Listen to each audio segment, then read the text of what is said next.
The blood hit the floor before the screaming started. One moment, Mercy Hollow General was a Tuesday morning. Coffee going cold at the nurse's station, a janitor pushing a mop bucket past radiology, the low hum of monitors keeping time like a metronome. The next moment, a man in a three-piece suit collapsed face first into the linoleum, and every physician in the emergency department turned away. Every physician except one. She wasn't supposed to be there. She was on probation. She was the nurse nobody listened to, the one they laughed at behind the supply closet door. She was 31 years old, and she had a name that nobody in that building bothered to remember. They were about to. Before we go any further, if you've never watched one of these stories before, hit that subscribe button right now and turn on notifications, because what's about to unfold across 5 parts is the kind of story that will keep you up at night. Drop a comment below and tell me what city or country you're watching from. I want to see exactly how far this story travels. Hit that like button if you're already feeling it, because trust me, you don't want to miss what happens next. The shift started at 6:45 in the morning, and by 7:03, Dara Voss had already been told twice to stay out of the way. She had learned not to argue about it, not yet anyway. Mercy Hollow. General Hospital sat at the edge of Caldwell City, Colorado, a mid-sized regional trauma center that had spent 2 decades advertising itself as the finest medical institution between Denver and the state line. The lobby had marble floors and a commissioned oil painting of the founder hanging above the information desk. The emergency department had 42 beds, a fast-track unit, a trauma bay that could handle 4 simultaneous criticals, and a chain of command so rigid that it might as well have been welded shut. Dara Voss occupied the lowest rung on that chain. She had transferred to Mercy Hollow 8 weeks earlier from a position she'd held briefly in Reston, Virginia, a story nobody had bothered to ask about, which suited her fine. Her employment record had gaps, her nursing license was clean, her credentials verified, but the gaps were there. And Dr. Preston Holt, chief of emergency medicine, had made it clear in her very first week that she was on a 90-day probationary period during which she was expected to observe, follow instructions, defer to senior staff, and under no circumstances insert herself into clinical decisions above her pay grade. He had not said it cruelly. That was the thing about Holt. He never needed cruelty. He had a way of delivering condescension so smoothly it almost felt like mentorship, right up until you realized he had just told you, in 12 different ways, that your judgment was worthless. Think of it as a reset, he had told her, on her 3rd day, when she'd flagged an abnormal troponin trend on a patient who had been discharged 2 hours later, correctly, as it turned out. You're new here. New here means learning the culture before you start offering opinions. The patient had been readmitted within 6 hours, presenting an early heart failure. Nobody mentioned that to Holt. Dara had not forgotten it. She moved through the morning like she always did. Quietly, efficiently, with her eyes open and her mouth mostly shut. She had a lean build, close-cut dark hair that she kept tucked under her cap when she remembered to wear it, and an economy of movement that nurses who had worked with her for more than 2 days found either reassuring or unsettling, depending on their temperament. She didn't fidget. She didn't rush. She assessed. The ER was running at about 70% capacity by 8 a.m. A Tuesday, early November, cold snap coming in off the mountains. Chest pains, a fractured wrist, a 4-year-old with an ear infection who had screamed his way through triage and was now asleep against his mother's shoulder in Bay 7. 3 MVA patients from a 2-car collision on Route 9 were incoming, ETA 12 minutes, and the department coordinator, a broad-shouldered woman named Laurel Taft, was already shuffling assignments to make room. Voss, Laurel didn't look up from her clipboard. Take the ambulatory overflow, Bay 12 through 16. Assigned, Dara said, and don't engage with the patient in Bay 9 unless someone senior asks you to. He's a VIP situation, and Holt wants to manage the optics personally. Dara glanced toward Bay 9. The curtain was partially drawn, and through the gap she could see the corner of a tailored jacket, a patent leather shoe. A man, maybe late 50s, early 60s, sitting upright on the gurney with the stiff, controlled posture of someone who considered showing discomfort a form of defeat. "What's his presentation?" she asked. Chest tightness. Holt cleared it for observation. EKG was normal, vitals borderline. Who's his attending? Holt. Laurel finally looked up, and her expression was the institutional equivalent of a yellow caution sign. Voss, Bay 12 through 16. Dara went. She spent the next hour in the ambulatory overflow, where a retired schoolteacher named Margaret was having her ankle re-wrapped after a fall, and a 22-year-old college student was trying to explain, with considerable embarrassment, exactly how he had managed to get a fishhook lodged in the web of his left thumb. She listened, assessed, charted, administered. She was, by any professional metric, doing exactly what she was supposed to be doing. She was also watching Bay 9. Not obviously, not in a way that anyone would notice. But she caught the moments when the curtain shifted, the brief flickers of visible body language, the posture of the patient, the rhythm of the monitoring equipment, the fact that nobody had changed his IV line in 40 minutes, and the bag was nearly empty. Small things. The kind of things you learn to read when reading them fast was the difference between a patient who walked out and one who didn't. At 9:17, she clocked the first thing that bothered her. The man in Bay 9 shifted his weight sideways. Not a stretch. Not a restless movement. A compensation. His body was adjusting to something his face was refusing to acknowledge. Dara had seen that movement before, in places she didn't think about during working hours. It was the movement of someone whose body was quietly losing the argument it was having with pain. She watched for 4 more minutes. At 9:21, she walked to the nursing station and pulled up the Bay 9 chart under her access credentials. Patient name? Warren Hale. 62 years old. Admitted at 7:55 a.m. with complaint of chest pressure and shortness of breath. Onset approximately 90 minutes prior to arrival. EKG at admission. Normal sinus rhythm. Blood pressure 142/90. Oxygen saturation 96%. First troponin. Pending. Ordered echocardiogram. Not yet completed. Attending physician. Dr. Preston Holt. Notes. Patient is a regional VP at Draymont Capital Partners. Has requested minimal staff contact. Holt has spoken with patient's personal physician by phone. Plan. Observe. Repeat vitals at 10 a.m. Await labs. Dara read it twice. She looked at the time the echo had been ordered. 7:58 a.m. It was 9:22. 84 minutes for an echo on a patient presenting with chest pressure and an SBP of 142. She closed the chart and walked to where Dr. Holt was standing at the attending station, reviewing something on a tablet with the focused expression of a man who had organized his morning to his satisfaction and did not wish to be interrupted. Dr. Holt. He didn't look up. Voss. Warren Hale in Bay 9. His echo hasn't been completed. He's been waiting almost 90 minutes. I'm aware. He turned a page on the tablet. Imaging is backed up. The MV-AS took priority. He's compensating for pain. His posture shifted about 5 minutes ago. He's guarding his left side. That made Holt look up, but not in the way she was hoping. He looked at her the way you look at a houseplant that has somehow learned to talk, briefly, with mild curiosity, before returning to whatever you were doing. His EKG was clean. EKG doesn't rule out effusion. His SpO2 is 96. That can stay stable well into tamponade physiology. You know that. The word tamponade dropped into the space between them like something thrown from a height. Holt set down the tablet.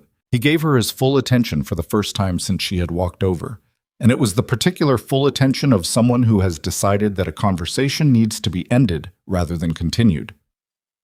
Voss? His voice was even, almost collegial. Warren Hale has seen 3 cardiologists in the last year. His physician has reviewed the admission. His EKG is normal. He presented with stress-related chest pressure, which is exactly consistent with a man who runs a capital management firm through a volatile quarter. He picked the tablet back up. He doesn't have tamponade, and you don't have the clinical experience to make that call. I'm not making a call. I'm flagging a change in presentation. Then flag it in the chart. He was already looking at the tablet again. That's what the chart is for. Dara stood there for 3 seconds. Okay, she said. I'll document that I observed a change in presentation and brought it to your attention at 9:22. Something shifted in Holt's jaw. Not quite a reaction, more like the anticipation of one. But he didn't look up again. She went back to the nursing station and documented exactly what she had said she would document. Time-stamped. Her observation, her concern, the attending's response. She worded it neutrally, clinically, without editorializing. She had learned a long time ago that the most dangerous thing you could put in writing wasn't an accusation. It was a fact. She pressed save. At 9:38, the Echo Tech finally arrived at Bay 9. At 9:44, Dara was changing a dressing in Bay 13 when she heard the tech's voice. Low, sharp. The particular tone of someone who has found something they weren't expecting and needs to not show it on their face while they finish the scan. She didn't run. She walked, quickly, but walked, to the corridor outside Bay 9 and stopped just outside the curtain. "Dr. Holt," the tech's voice through the curtain. "You need to see this right now." A beat of silence. Then Holt's voice, quieter than she had ever heard it. "Get a crash cart to Bay 9. Dara was already moving. She pushed through the curtain without waiting for permission. Warren Hale was no longer sitting upright. He had slumped against the gurney railing, his color wrong, a grayish undertone beneath the flush, the particular pallor of a cardiovascular system under catastrophic pressure. His breathing was fast and shallow. His neck veins were visibly distended even from across the small bay. Beck's triad. She clocked it in under 2 seconds. Distended neck veins, muffled heart sounds. Hypotension. His pressure on the monitor had dropped to 88/60 in the time it had taken the tech to finish the scan. Cardiac tamponade. Exactly what she had said. "He needs pericardiocentesis," she said. Holt was already reaching for gloves. He didn't look at her. "I know what he needs." "Do you have a pericardiocentesis kit in this bay?" A half-second pause that told her everything. "Get one from the crash cart." She had already turned around. She knew the layout of the crash cart in Bay 9 because she had memorized the layout of every crash cart in the department on her second day of work for exactly this kind of moment. The moment when you need something in 5 seconds and there is no time to look for it. She had the kit in her hands and back inside the bay in 40 seconds. She opened it. She arranged the instruments in the order Holt would need them, without being asked, without commentary. Holt looked at the setup. He didn't say anything. The next 14 minutes were controlled chaos. The kind that has a shape to it, a logic, when the people in the room know what they're doing. Holt performed the procedure with the technical competence that had made him chief of emergency medicine, guided by ultrasound, and Dara assisted without inserting herself into his decisions, handing instruments before he asked for them, monitoring vitals, calling readings to the room. Warren Hale's blood pressure climbed back to 108/70 within 6 minutes of drainage. By the time the cardiology team arrived to take over, he was conscious and coherent, asking in a rough voice whether someone could call his assistant. In the controlled quiet that followed, after the cardiology team had wheeled Hale toward the cardiac care unit and the Bay 9 curtain had been drawn back for cleaning, Dara was disposing of sharps when she heard Dr. Holt's voice behind her. "Voss." She turned around. He was standing in the middle of the bay with his gloves still on and an expression she couldn't quite place. Not gratitude, not apology, somewhere in the uncomfortable territory between the two. "Good catch," he said. It was objectively the least he could have said. It was also, she knew, more than a lot of people in his position would have managed. "Thank you," she said. She meant it without warmth. He left. She finished her disposal. She went back to Bay 12/16. The next 2 hours ran normally. The MVA patients were stabilized and distributed to surgical and orthopedics. The school teacher's ankle was rewrapped, and she was discharged with a referral. The college student's fishhook situation was resolved with local anesthetic and a great deal of nervous laughter from the patient and studied professionalism from everyone else. Dara ate half a granola bar at 11:45 while standing at the nursing station, updating charts. At 11:59, the fire alarm in the east corridor went silent, which was strange because she hadn't heard it go off. She looked up. Laurel Taft was at the far end of the station, frowning at the ceiling. "That's the second false trigger this week. Facilities needs to..." The explosion hit the building's executive wing at 12:01 p.m. It wasn't the sound she registered first. It was the pressure wave, the physical sensation of air displaced by something violent, moving through walls and floors the way a shout moves through water. Then the sound caught up, a deep concussive crack followed by something lower and continuous, and the lights in the emergency department flickered once before the backup generators kicked in with a thud that she felt in her sternum. Then the screaming started. Dust fell from the ceiling tiles in the east corridor.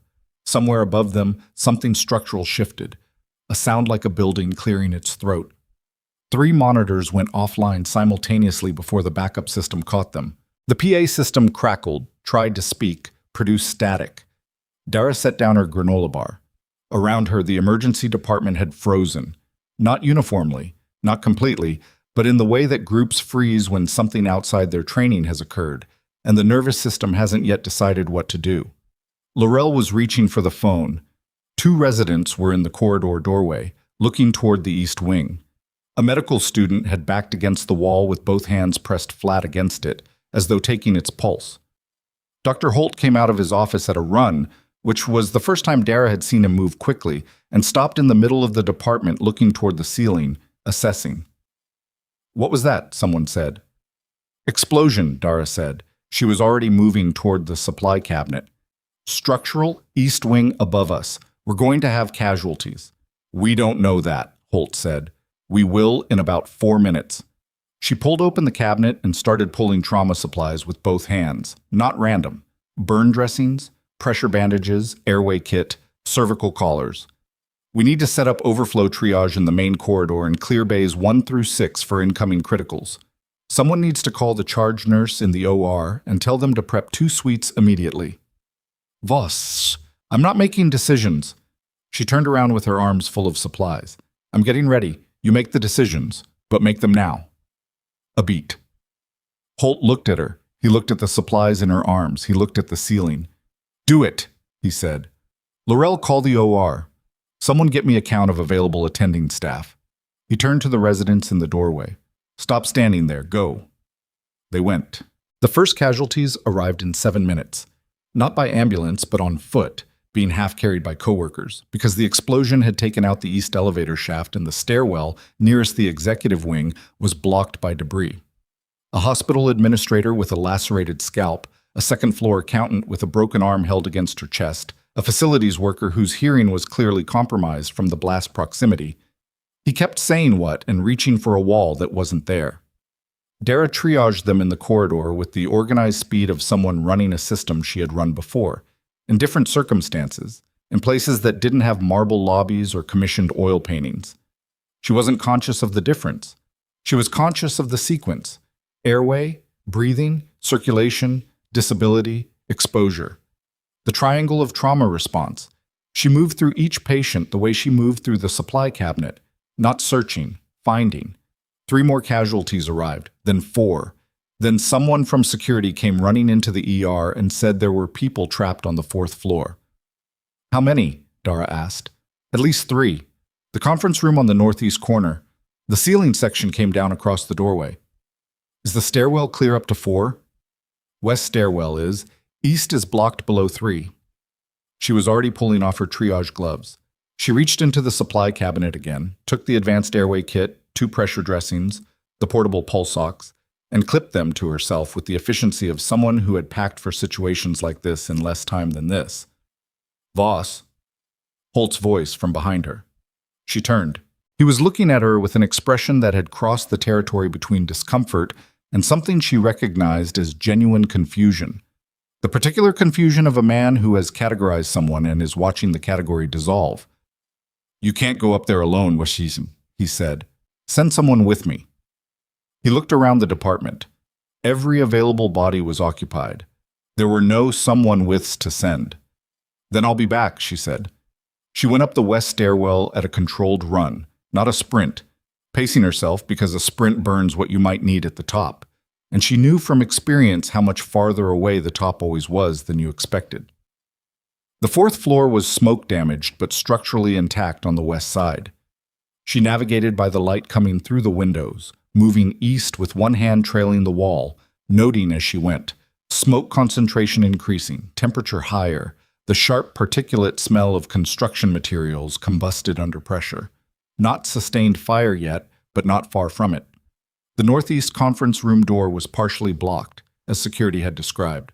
A section of dropped ceiling, probably a 4-foot span of drywall, and support framing lying across the entrance at chest height. She heard voices behind it.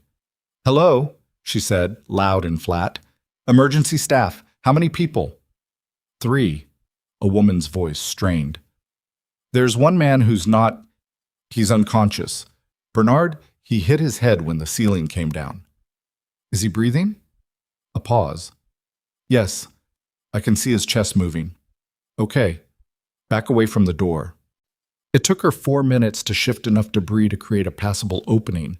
Not easy, not clean, her shoulder taking the weight of the ceiling section when it needed to be held rather than dropped, because dropping it would close the gap again.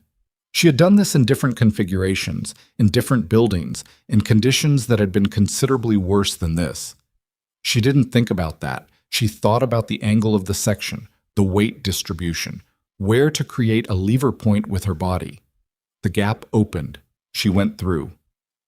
Bernard was in his late 60s, unconscious, pulse present and regular, a scalp laceration that had bled dramatically but not critically, pupils reactive when she checked them with the pen light on her keychain. Probable concussion, possible cervical injury.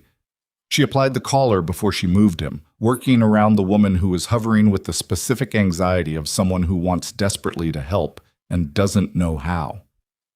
"What's your name?" Dara asked her. "Patricia."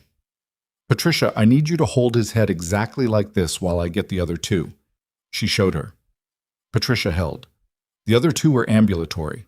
A man with a sprained ankle who had been crawling, and a younger woman who had blood on her sleeve from a glass laceration, but was otherwise functional and had, evidently, been the one keeping the other two calm. Dara appreciated that without comment. Getting Bernard out was the hard part. She had to redistribute the ceiling section again, working backwards through it while Patricia and the mobile man supported Bernard from behind, and the whole sequence took 11 minutes that felt like a longer number. They came out into the corridor. Dara had Bernard in a modified carry that she had not used in roughly 4 years, and apparently had not forgotten. At the top of the west stairwell, she looked down. Dr. Preston Holt was standing at the 3rd-floor landing, looking up at her, and he had brought 2 orderlies with a stretcher. His face, when he saw Bernard in the carry, did something complicated. "I'll take him," one of the orderlies said, moving up the stairs. She transferred Bernard to the stretcher carefully. She stood up straight. Her shoulder was going to ache for a week. Holt was still looking at her. "The other 2 are ambulatory," she said. "Patricia has a possible wrist fracture. The man has ankle involvement, might be fractured." "How did you—" He stopped, started again. "That carry. Where did you learn that extraction technique?" She looked at him. In the smoke-haze stairwell of the 4th floor of Mercy Hollow General, with the smell of the explosion still in the air and 3 rescued people making their way down the stairs ahead of her, Dara Voss considered her answer. She had been considering it in various forms since she had walked into this hospital 8 weeks ago with a clean nursing license and a carefully redacted employment history. "Training," she said. "What kind of training teaches a civilian nurse to—" "I should get back to the ER," she said. She went past him, down the stairs. She was halfway to the 2nd floor when she heard Holt say it behind her. Not to her, to himself, in the particular quiet of a man whose categories have just dissolved completely. "Who is she?" She didn't answer. Below them, through the stairwell door, she could hear the emergency department, the controlled noise of triage in progress, the radio traffic, the organized chaos of a trauma system doing what it was built to do. And from outside, growing louder above the general noise of the city and the distant sirens of the fire department en route, something else. A sound she recognized before she understood she was recognizing it.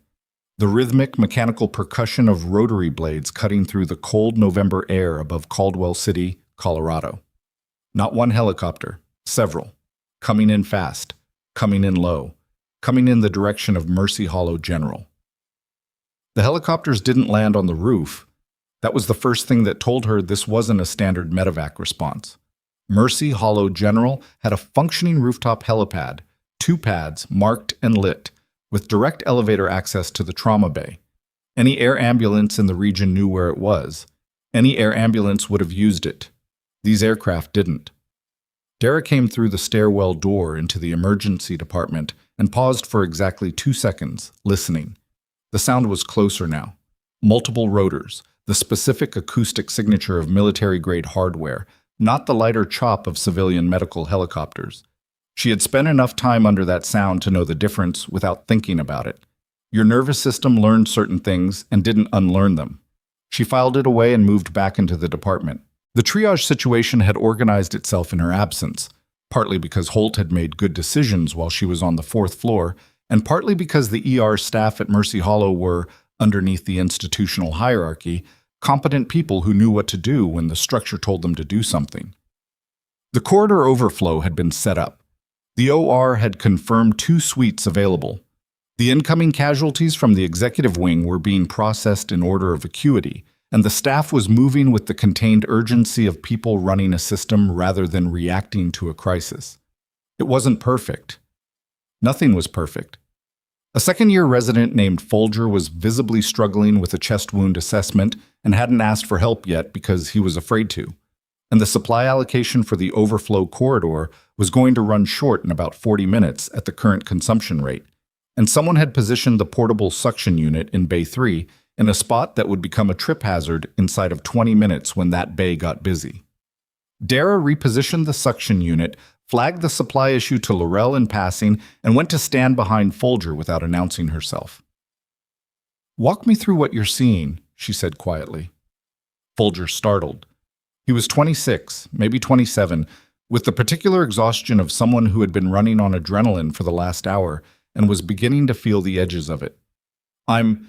The breath sounds are asymmetric, left side diminished. What's your differential? Pneumothorax, hemothorax, possible. He stopped.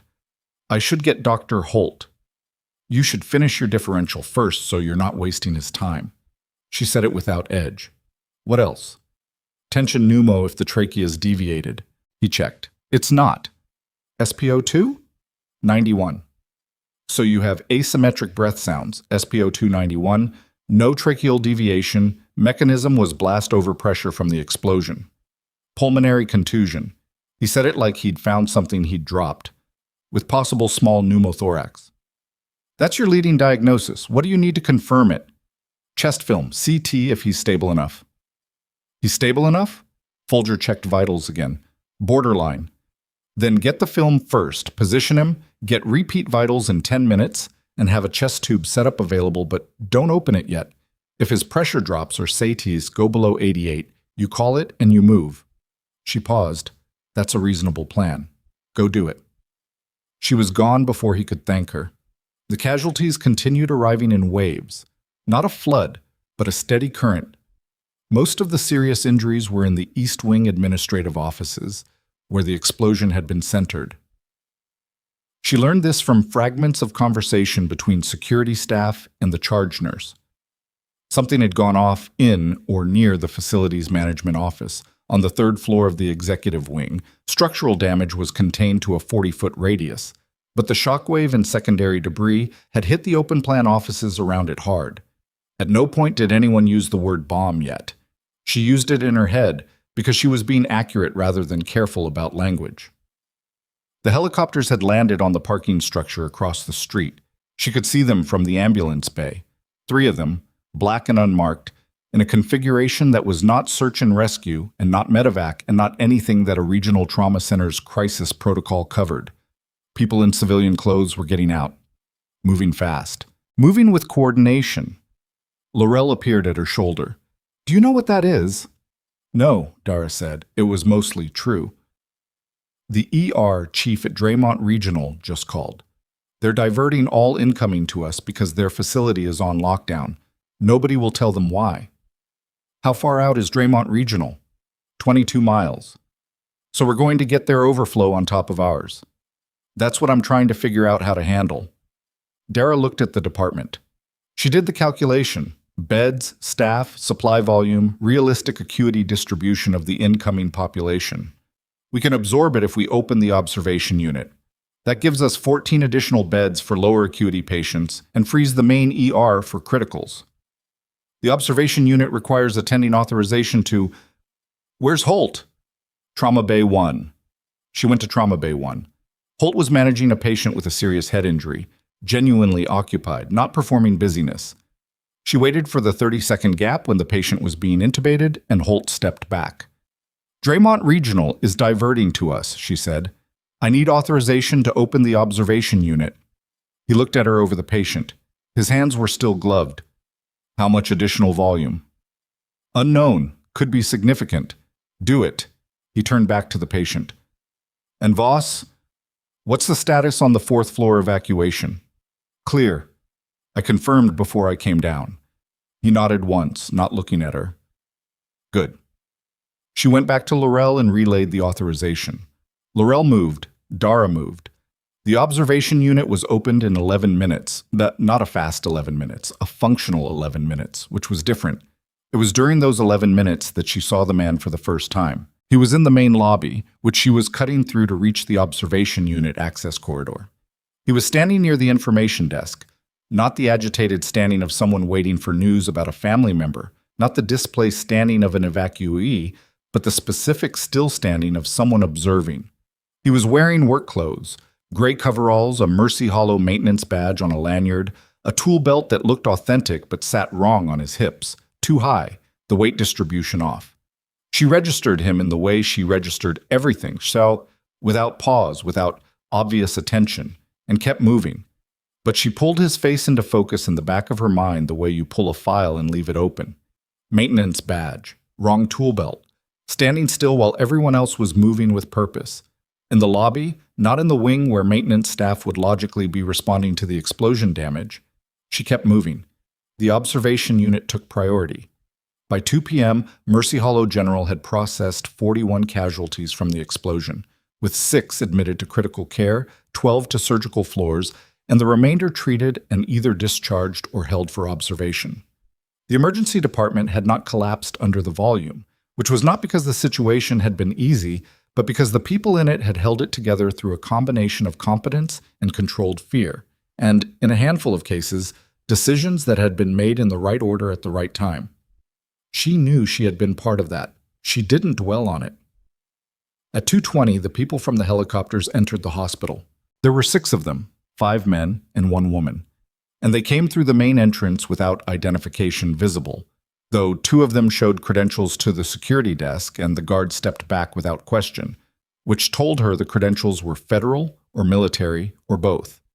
They were in civilian clothes, but they moved in a way that civilian clothes couldn't cover, and 2 of them had the specific physical compactness of people who trained for function rather than appearance. They came into the emergency department and stopped.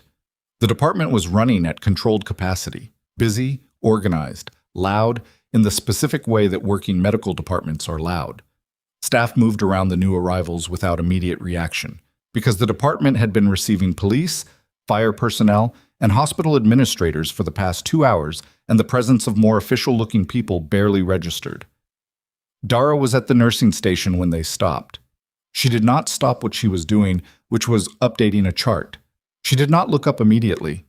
She was aware of them the way she was aware of everything in the department, peripherally, continuously, with the particular background attention that had kept her functional in environments where missing something had real consequences. One of them spoke to Laurel.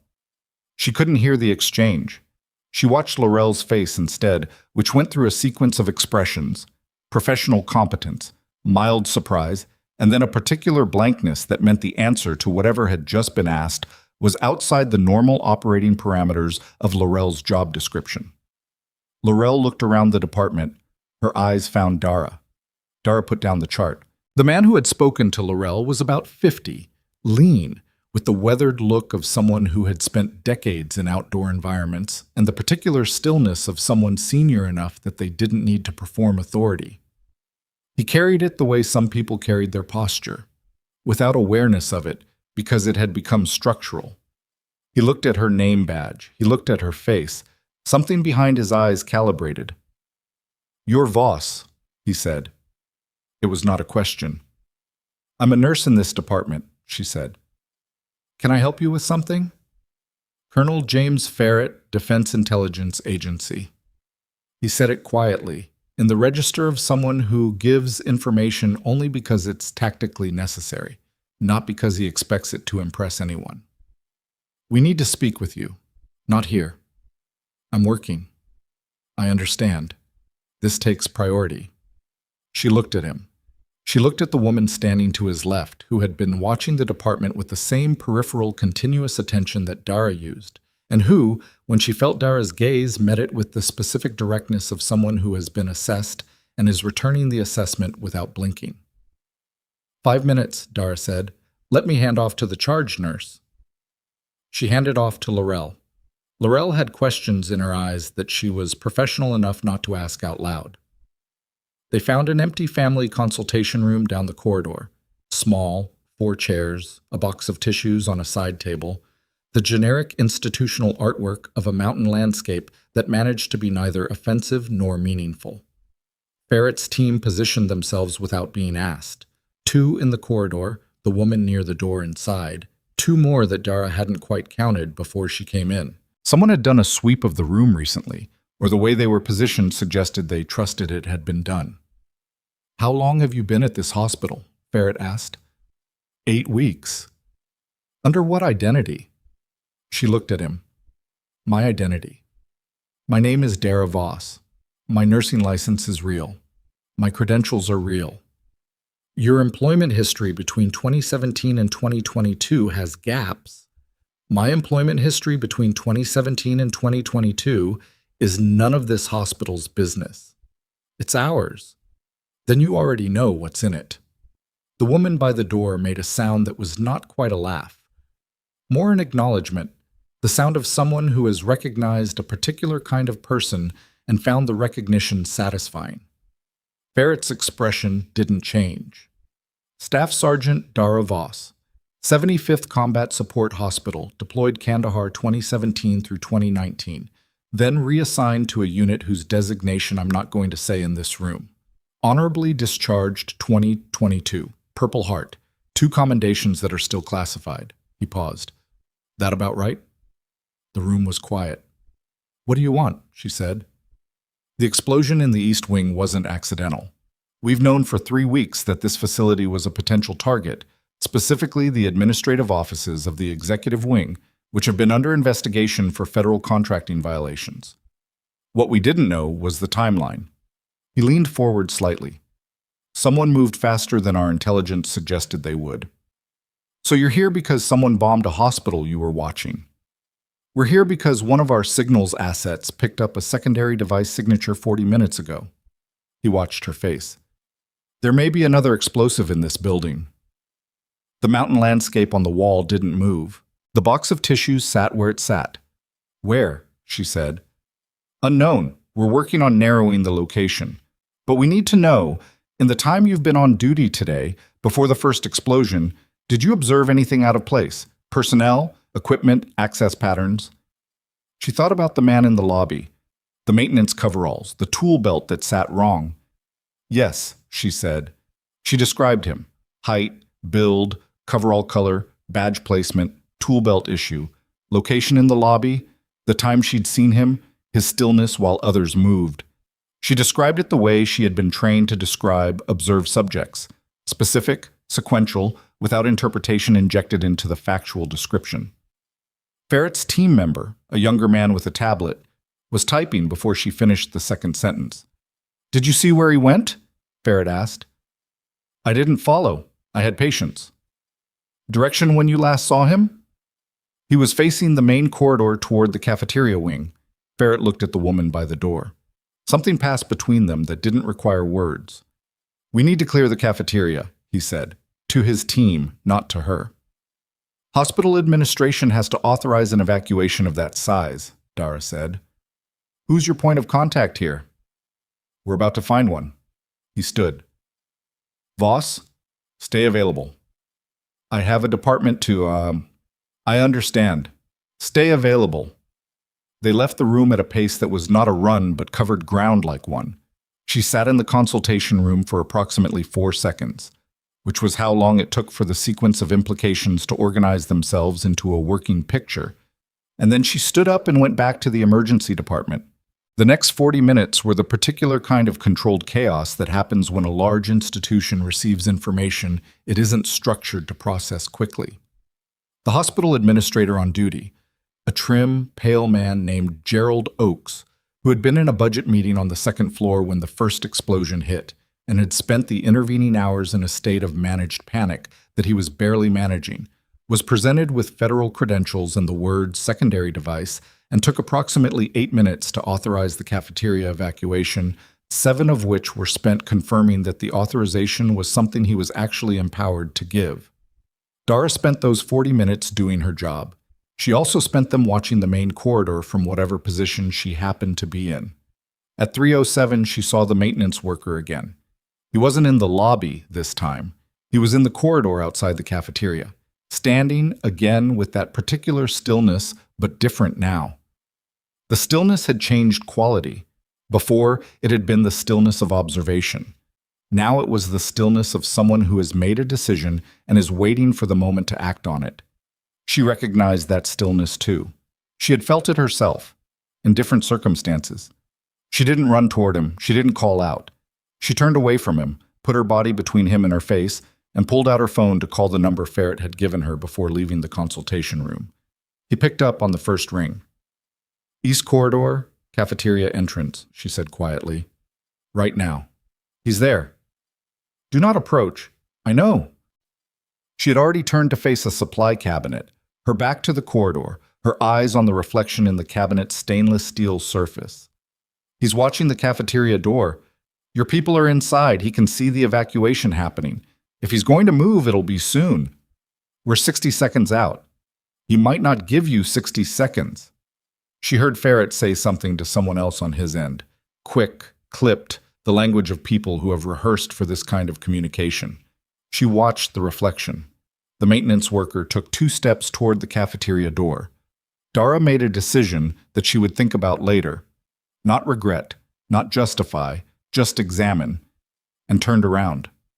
She walked toward him at a normal pace, not a nurse's urgent pace, not a security officer's pace, just a person walking a corridor. She had nothing in her hands. She kept her expression at the specific neutral of someone who is where they belong and is therefore not interesting. She reached the cafeteria entrance 2 steps behind him. "Excuse me," she said. He turned. She had her hand up, badge visible, professional smile, the expression of someone about to ask a routine administrative question. "Are you with facilities? We've got a report of a gas smell in the second bay on the left. I need someone to check the lines before I let patients back in." He stared at her. His eyes were doing something that she recognized from other faces, in other circumstances. The calculation of someone deciding between 2 options, running the variables in real time. "That's not my section," he said. His voice was controlled, but there was something underneath it, a frequency she had heard before and didn't have a clinical name for. "It's not? Who should I call then?"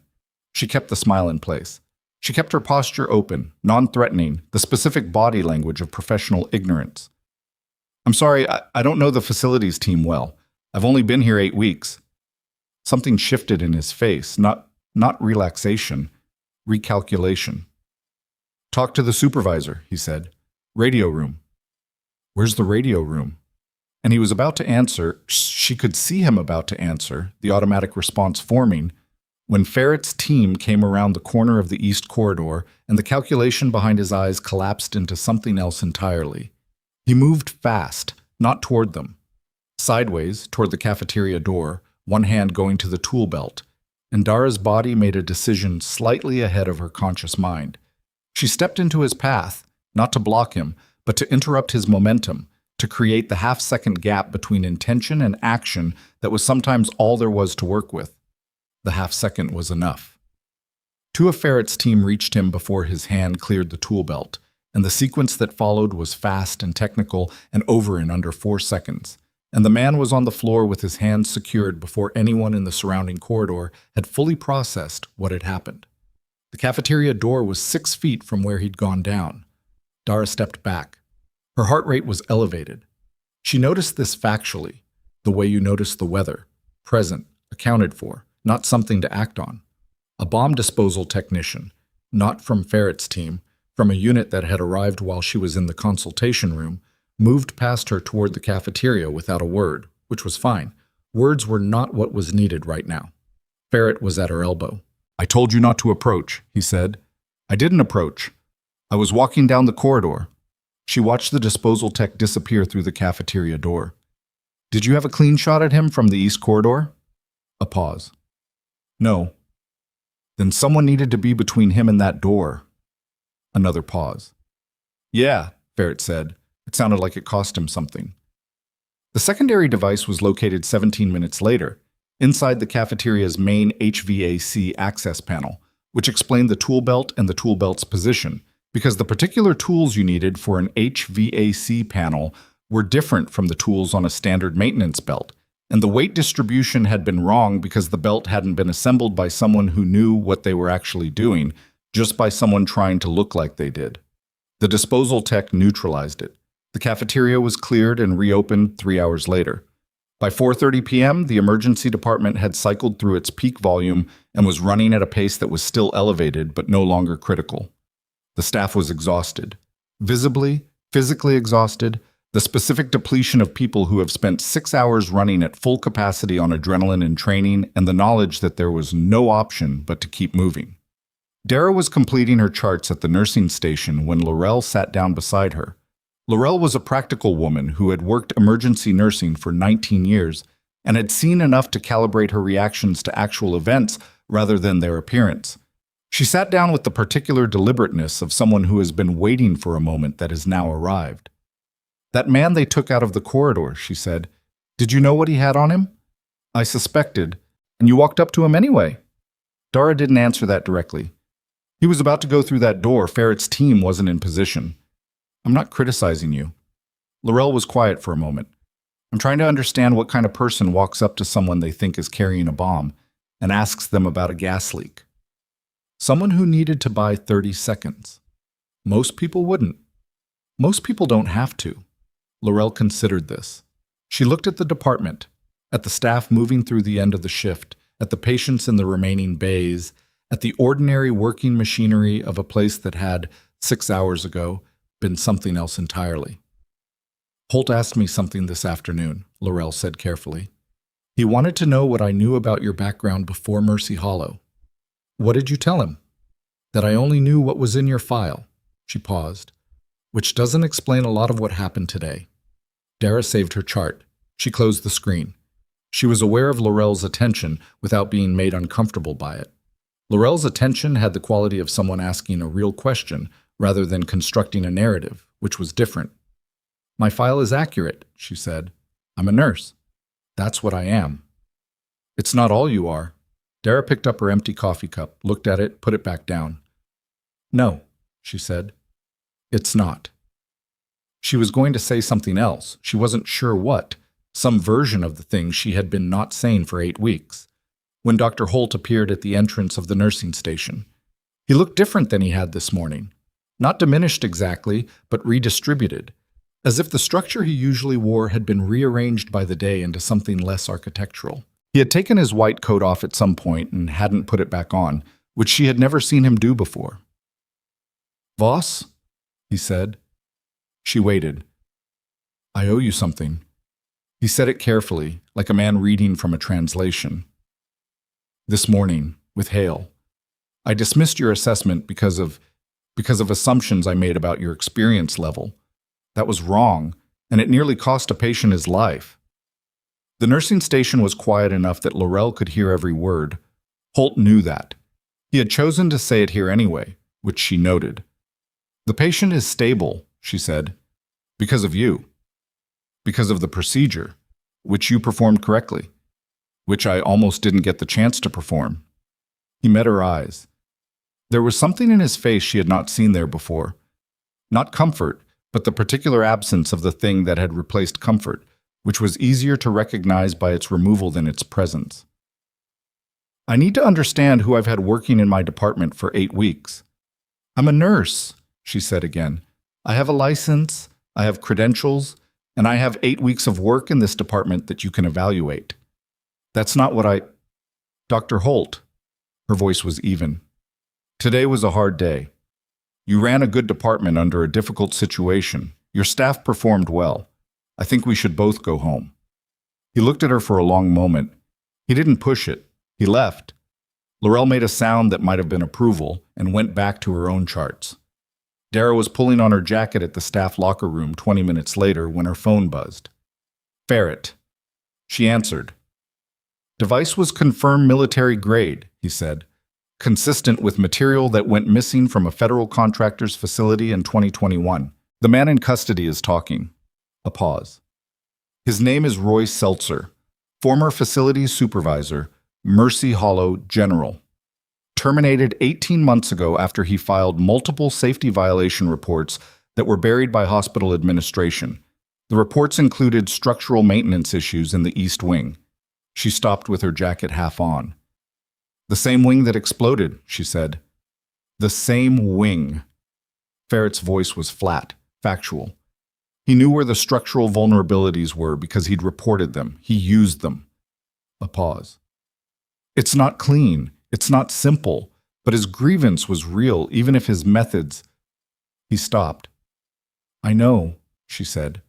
She finished putting on her jacket. "Voss?" His voice changed register, still controlled, but with something underneath it. "You should know that when we ran your name this afternoon, the flag that came up wasn't just your service record." She waited. "There's an active review," he said, "of this hospital. Federal contracting violations, suppressed safety reports, retaliation against staff. It's been open for 4 months. Another pause. "Your name is in it, not as a subject." She processed this. "As what?" she said. "That's what I need to talk to you about." A beat. "Not tonight. Tomorrow morning, here, 0800. There's more to this than one device and one angry former employee." He ended the call. She stood in the empty locker room for a moment. Not frozen, not afraid, but paused, which was different. The day had weight. She let herself feel the weight of it briefly, which was something she had learned to allow in small, calibrated amounts, because the alternative was carrying it without acknowledgement, and the alternative had costs she had learned from experience. Then she finished getting dressed and went to find her car. Outside, the parking structure across the street still had 2 of the 3 helicopters on it, lit against the November dark. The third had left at some point. She didn't know when. The city around the hospital had the specific uneasy energy of a place where something had happened and the ordinary life of the place was deciding how quickly to resume. She sat in her car for 60 seconds before she started the engine. Tomorrow. 0800. There's more to this than one device and one angry former employee. She had known, from the moment she took the position at Mercy Hollow 8 weeks ago, that this situation had layers she hadn't seen yet. She had not expected to become part of them. She started the engine. On the 3rd floor of the hospital behind her, in a room she couldn't see, a federal investigator was opening a file that had been sealed for 4 months. A file that contained the names of hospital executives, suppressed safety reports, falsified maintenance inspections, and the documented systematic retaliation against employees who had tried to speak up about all of it. The last name added to that file, 3 weeks before the explosion, was a name she hadn't given anyone at Mercy Hollow. Her real name. Not Dara Voss, nursing license active, 8 weeks at Mercy Hollow General, employment history with gaps. Her other name. The one that explained the gaps. Her real name was Dara Wren. Not a cover. Not an alias constructed for concealment. Dara Wren was the name on her birth certificate, the name on her enlistment papers, the name on 2 commendations that would never appear in any public record. Voss was her mother's maiden name, legally adopted after discharge through a process that had been routine and uncontested and had taken 6 months to complete because she had needed the distance, not from her service, not from what she had done, but from the particular category of person the military had been trying to keep her as, which was useful and available and not yet finished being used. She had not run from her record. She had just needed it to stop preceding her into every room she entered. She drove home to the apartment she rented on the west side of Caldwell City, a 2-bedroom unit on the 4th floor of a building with adequate parking and no doorman, which was what she had wanted, and she ate leftovers standing at the kitchen counter and did not turn on the television. She sat with the phone in her hand for a while, not making calls, just aware of the weight of it. Then she slept, which she was able to do because she had learned to do it regardless of circumstances. The way you learn to eat when food is available regardless of appetite, because the body has requirements that don't negotiate with the situation. She was at Mercy Hollow at 7:45. Barrett arrived at 7:58 with the woman from the consultation room, whose name, she learned, was Agent Sandra Breck, DIA, which explained the quality of attention she had been paying to the department the previous afternoon, and a third person she hadn't seen before, a civilian attorney from the Department of Justice named Marcus Toll, who carried a briefcase and had the specific physical energy of someone who had been awake for 36 hours and was running on professional discipline alone. They used the same consultation room. Toll opened the briefcase. 4 months ago, he said, the Department of Justice opened a federal investigation into the procurement and contracting practices of Meridian Health Consolidated, the parent company that owns Mercy Hollow General and 3 other regional medical facilities in Colorado. He laid a document on the table. The investigation began after a whistleblower submission from a former compliance officer. It has since expanded to include falsified safety inspections, systematic suppression of maintenance reports, and retaliation against employees, including at least 3 staff members who were terminated after filing internal safety complaints. Roy Seltzer, Dara said. He was one. There were others. Toll looked at her steadily. What we didn't have until 3 weeks ago was someone inside Mercy Hollow with the combination of clinical authority and institutional access to witness and document what was happening in real time. He paused. Your name came to our attention through your discharge record and a recommendation from a former commanding officer who has worked with DOJ before. Which officer? Farrett answered. Colonel Adair Pham, 3rd Medical Brigade. She knew Pham, had served under her for 18 months in Kandahar, had trusted her with things that had no form on paper. Pham told you I was here, she said. Pham told us you had taken a nursing position in Caldwell City and that if we were looking for someone to do what we needed, we wouldn't find better. Farrett's voice was neutral. We ran your record and agreed. You've been watching me for 3 weeks, monitoring the situation, not surveilling you specifically. That's a thin distinction. It is, Breck said. It was the first thing she had said since they sat down, and she said it without apology, just acknowledgement, which Dara appreciated more than she would have appreciated the apology. She looked at the document on the table. What do you need from me? Toll slid the document closer. We need testimony. Direct, first-hand documented testimony from a clinical staff member about the conditions inside this department. What has been concealed, what has been ignored, what you have personally observed in 8 weeks on this floor. He paused. Yesterday's explosion and what happened in that corridor, Seltzer's arrest and what he's disclosed in custody, has accelerated the timeline significantly. The executives involved know the investigation is active. Some of them are already retaining counsel. Who specifically? Gerald Oakes, the hospital administrator on duty yesterday, is aware. Regional Vice President of Operations, a man named Dennis Vale, has already contacted an attorney. We believe the CEO of Meridian Health Consolidated, a woman named Patricia Shorn, was notified last night. She thought about 8 weeks of watching people manage information, the paperwork that disappeared, the incident reports that were filed and then revised, the supply budget that didn't add up to the actual supplies, the time she had tried to raise clinical concerns through official channels and watched them evaporate between the channel and the person who should have received them. She had been keeping notes, not because she had been asked to, not because she had been watching for anything specific, because she had spent 6 years in environments where the difference between what the official record said and what was actually happening was the difference between someone coming home and someone not, and the habit of documentation had become structural. I have records, she said. Toll's expression didn't change, but something behind it did. What kind of records? Personal notes, dated, time-stamped, specific. Incidents I observed that didn't match the formal documentation. Discrepancies I flagged through official channels that were not addressed. Conversations I had with attending staff and administration. She paused. I kept them because I was new and I was on probation, and I knew that in environments like this one, The person with the least institutional protection is the first one blamed when something goes wrong. Are they accessible? They're on a personal device that isn't connected to the hospital's network. Toll looked at Ferret. Ferret looked at her with the expression of someone recalibrating for the third time in 12 hours. We need those records, Toll said. I know. You'll get them. She looked at the document on the table and then back at him. But I need to understand what happens to this hospital while you're building your case. There are patients here. There are staff members who have nothing to do with what Shorn and Vale and Oaks have been doing. Whatever happens next, they can't be collateral. The hospital will remain operational. I need that in writing. She said it without aggression, just precision.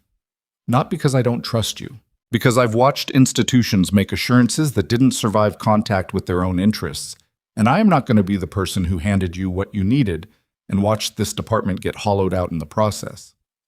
Silence. That's a reasonable request, Breck said. Toll looked at Breck. Toll looked at his briefcase. He pulled out a second document and slid it across. She read it. It took 4 minutes. She asked 2 questions about language in the 3rd paragraph, received answers, and then said yes. She was back in the emergency department by 9:15. The department looked different in the morning after, not physically. The damage had been in the executive wing, but atmospherically. The staff moved with the specific quality of people who had been through something and were now living in its aftermath, which had its own texture, its own weight. People were quieter. Eye contact was different. The particular unconscious solidarity of shared experience had settled over the department like weather. Holt was already there. He was reviewing the overnight chart on a patient they'd admitted to critical care the previous afternoon, a facilities worker with significant blast injuries who had been stabilized but was still critical. He looked up when she came in. "How is he?" she asked. "Holding." He set down the tablet. "ICU team thinks he'll make it." A pause. "You were here early." "Meeting." He looked at her. She could see him calculating whether to ask, deciding against it for now. She appreciated the decision. "We're down 2 nurses this morning," he said instead. "Post-incident responses. I need you on the full floor." "I know. I saw the board." She took the full floor. The morning ran the way mornings run after extraordinary events, with the ordinary pressing itself firmly back into the foreground, because the ordinary doesn't stop requiring attention simply because something larger has occurred. A 78-year-old man with a COPD exacerbation, a 24-year-old with a dislocated shoulder from a fall, 3 pediatric cases that needed to be moved to the children's facility across town, the routine machinery of a trauma department in a mid-sized city in November. She did her job. She did it well. She charted accurately and completely, because the documentation she was producing was now, in a way she hadn't planned for, part of something larger than itself. At 11:40, Dennis Vale appeared on the floor. She knew who he was because she had researched the Meridian corporate structure in her second week at Mercy Hollow, for the same reason she had memorized the crash cart layouts, because understanding the structure of the institution you're operating inside of is not optional when you need to move through it under pressure. Vale was 53, operations VP, based out of Meridian's Denver office. He visited Mercy Hollow approximately once a month, she had been told, and when he visited, the administrative staff developed a specific alertness that she had categorized early on as something more than ordinary professional attentiveness. He was wearing a suit that cost more than 2 months of her salary, and he was moving through the emergency department with the body language of someone who owns the space he's walking through, which was technically true and practically telling. He stopped at the nursing station. She was at the far end, updating charts. She kept her eyes on the screen. "Where's Holt?" he asked Laurel. "Trauma bay," Laurel said. "He's with a patient." "Tell him I need 5 minutes," Laurel called back. Holt came out of trauma bay 2 minutes later, still pulling off gloves. He saw Vale and his face did something careful and contained that Dara had not seen it do before. The specific composure of someone managing their own reaction rather than displaying it. "Dennis." He didn't offer a hand. "This isn't a great time." "It won't take long." Vale's voice carried without effort, the volume of someone accustomed to rooms that paid attention to him. "I need a full incident report from you. Yesterday's events, your staff's actions, Any communications you had with external parties. He said external parties in the specific way of someone who has already been told by their attorney to say it that way. By end of day. I've already submitted to hospital administration. I need a separate report, directly to me. Holt was quiet for a moment. What specifically are you looking for? I need to understand the scope of what your staff disclosed to investigators. He glanced around the department. His eyes passed over Dara without stopping, because she was a nurse at a nursing station and therefore not interesting. There were federal agents in this building yesterday. I need to know what conversations took place and with whom. I'm not going to document my staff's conversations with federal investigators. Vale looked at him. Preston, that's a legal matter, Dennis. If you need that information, you need to go through the hospital's legal counsel. He said it with a flatness that Dara recognized. Not bravery, exactly. More the particular calm of someone who has arrived at a decision and is past the point of renegotiating it. I'm sorry I can't help you more. Vale looked at him for 3 seconds. Then he turned and walked back out of the department. Holt stood where he was for a moment after Vale left, his used gloves still in his hand, not moving. Then he disposed of them and went back to Trauma Bay 2. She exhaled slowly through her nose and went back to her charts. At 1:15, she received a text from a number she didn't recognize. Seltzer is talking.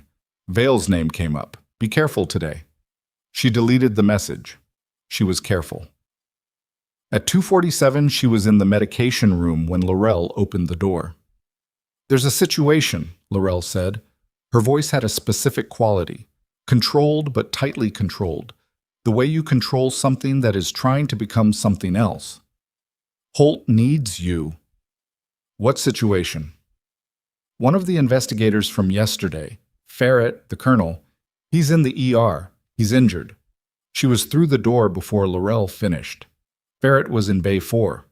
He had gotten there under his own power, apparently, because he was sitting on the gurney rather than lying on it. But he had his left hand pressed against his right side, and his shirt had a dark stain that had the specific spreading quality of something that hadn't stopped yet. Breck was with him, standing at the bay entrance with her phone in her hand, and her face had the controlled expressionlessness of someone managing fear by converting it entirely into function. What happened? Dara was already gloved, already assessing. Parking structure, Ferret said. His voice was even, but she could hear the effort behind it. Someone was waiting. Gunshot? Knife. I didn't see him until... He stopped, redirected. It's not deep. I don't think it's deep. She pressed 2 fingers along the wound margin, feeling for depth, for vascular involvement, for the particular resistance or lack of resistance that told you whether you were dealing with soft tissue or something that had found its way past it. He was right that it wasn't deep. The blade had caught him below the 7th rib, angled, a controlled strike rather than a panicked one, which meant it had been done by someone who knew what they were doing or at least had been taught. You need imaging, she said. I need to rule out pneumothorax and liver involvement. I need to make 2 calls first. You need imaging first. The calls can wait 4 minutes. She looked at Breck. What happened to the person who did this? Gone. Breck's jaw was set. He went through the parking structure on foot, headed west. We have people on it. Was this a tale, or was he waiting specifically for Ferret? Breck looked at her. Specifically, he knew which level Ferret's vehicle was on. She processed this while she worked at a portable chest x-ray called IV access established in the right antecubital because the left arm's movement was restricted by the wound, vitals running. Ferret's pressure was adequate, SPO 297, pulse slightly elevated, but not alarmingly so. She believed him that it wasn't deep, but she believed her own assessment more than his assessment of his own wound, because people in pain made optimistic errors. Someone inside this building told them where you'd parked, she said. Probably, Ferret said.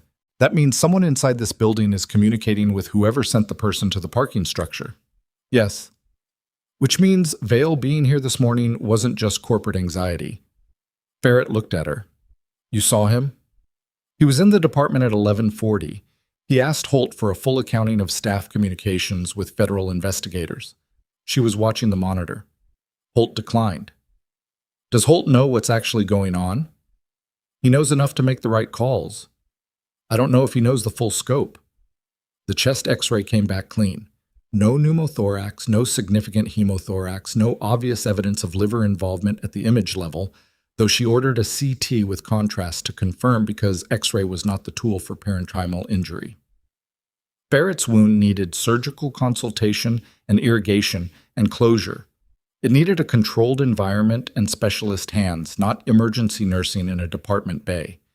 She got him surgical consultation in 20 minutes, which was faster than normal and involved her calling directly to the surgical chief's office rather than going through the normal referral chain, which was a choice she made without second-guessing, because the normal referral chain at Mercy Hollow had proven to be an environment where information could be redirected, and she was not prepared for information about a federal agent's location and condition to be redirected today.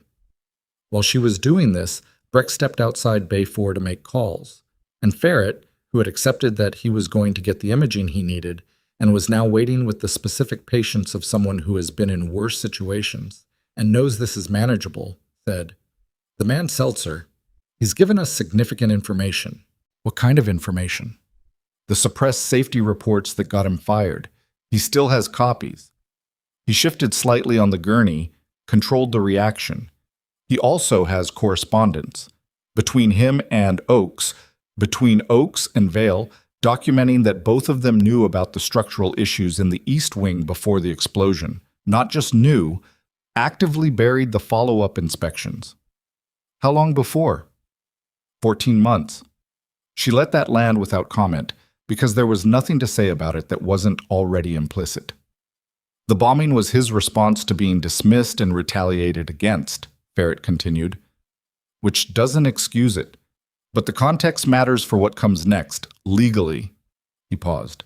Toll is going to move faster now. The attack this afternoon, this, he indicated his side, tells us someone is willing to escalate to keep this contained. Who specifically? We don't have that yet. Could be Vale acting independently. Could be direction from Shorn at Meridian.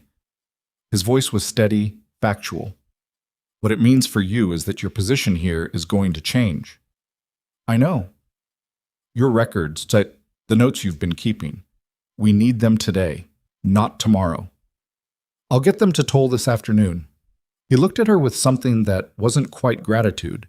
It was something more clinical than gratitude, an appraisal. You understand that when this becomes public, and it's going to become public, your involvement becomes public. Your name, your background, your reason for being here. I know that. Bomb said you'd say that. A pause. She also said you'd have thought about it before agreeing to anything, and that if you agreed, you meant it. Bomb's right. He was taken up to surgical consultation at 3:30. She watched the orderly wheel the gurney out of Bay 4 and stood in the empty bay for a moment, hands in her pockets, running through the sequence. Vale in the department at 11:40. Someone attacked Ferret in the parking structure at 2:15. The timeline between those two events was 95 minutes, which was enough time for a phone call and a deployment if the person receiving the phone call already had someone positioned and waiting. She pulled out her phone and texted Toll. Need to meet. Vale in ER this morning, 11:40. Ferret attacked 1415 parking structure. Possible internal source. I have additional documentation relevant to Vale's direct communications with Oakes. Toll replied in 4 minutes. Conference room A, hospital admin wing, 1630. Bring everything. She was going to have to tell Holt. Not everything. Not the full scope of what was happening, but enough that he wasn't operating blind inside his own department. She had been thinking about this since the morning meeting, since she had watched him refuse Vale with a flatness that had surprised her. He had made the right call without knowing all the reasons why it was the right call, which meant he was operating on professional instinct rather than information, and professional instinct had limits when the situation had the depth that this one had. She found him at the attending station at 4 o'clock. The department was running at afternoon capacity. Busy, but not critical. He was reviewing a medication reconciliation for a patient being transferred to the cardiac floor. I need 5 minutes, she said. He looked up. He read something in her face. He closed the medication file. Room 2. So they went to room 2, which was a small physician's office off the corridor, and she told him what she could tell him, which was, the federal investigation was active and serious. His instinct to decline Vale's request had been correct. Vale was likely compromised, and anything that came through the hospital's administrative chain in the next several days needed to be evaluated carefully for who was asking and why. She did not tell him about Ferret's attack. She did not tell him about her specific role. He listened. He was quiet for a long time afterward. "How long have you known about the investigation?" he said. "I've known it was possible since I started here. I knew it was active as of this morning." "And you came here 8 weeks ago knowing—" "I came here 8 weeks ago as a nurse," she said. "Everything I've done in this department has been exactly what my job description says. That hasn't changed." He looked at her. "But you're not just a nurse." "I'm a nurse who has other experience, that's all." Dara. He hadn't used her first name before. It landed differently than she expected. "What you did yesterday about the extractions, the triage, the situation in the corridor with Seltzer.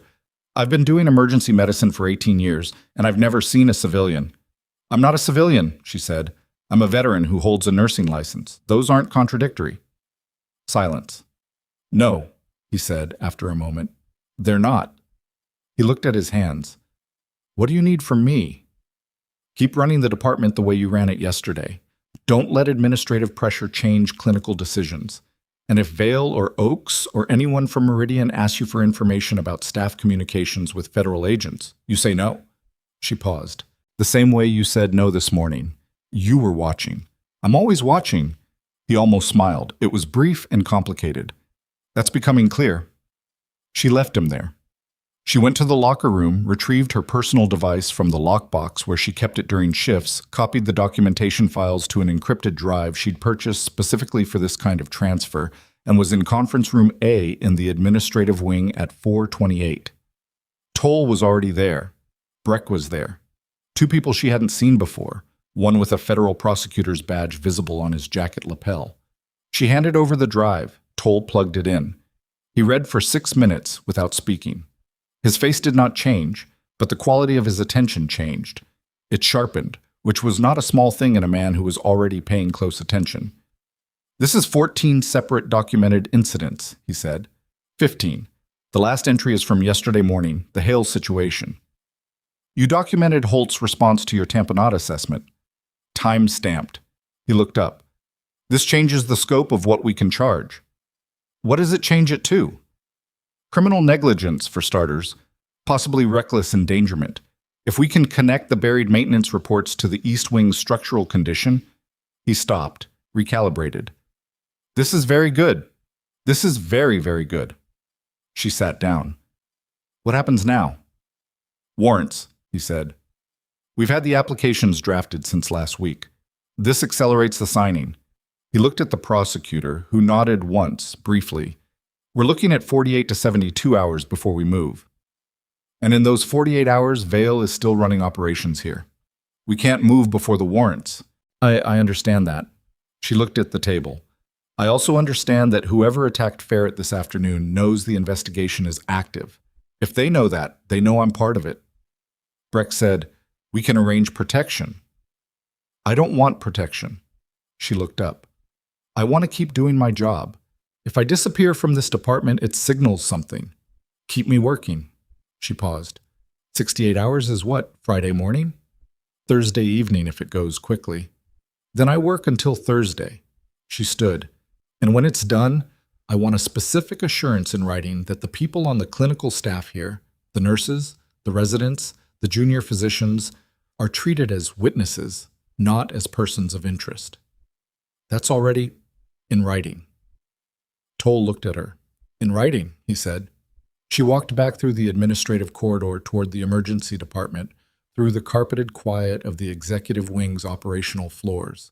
The wing that had not been touched by the explosion, that was still fully functional, still running its institutional machinery, still housing the offices of people who had buried safety reports for 14 months and watched a former employee reach his limit and respond with dynamite. She pushed through the stairwell door. 1 floor down, the ER noise hit her. The monitor beeps, the radio traffic, the specific organized clamor of a department in afternoon operation. She put her phone in her pocket. She pushed through the ER doors. Laurel was at the nursing station, looking at her with an expression that was difficult to parse. Not exactly alarm, but adjacency to it. "What?" Dar said. "Someone called for you 20 minutes ago. Wouldn't leave a name." Laurel held out a note, an actual written note, which was unusual enough that Dara felt the hair on her forearms lift slightly. "Said to tell you he wants to meet. Tonight.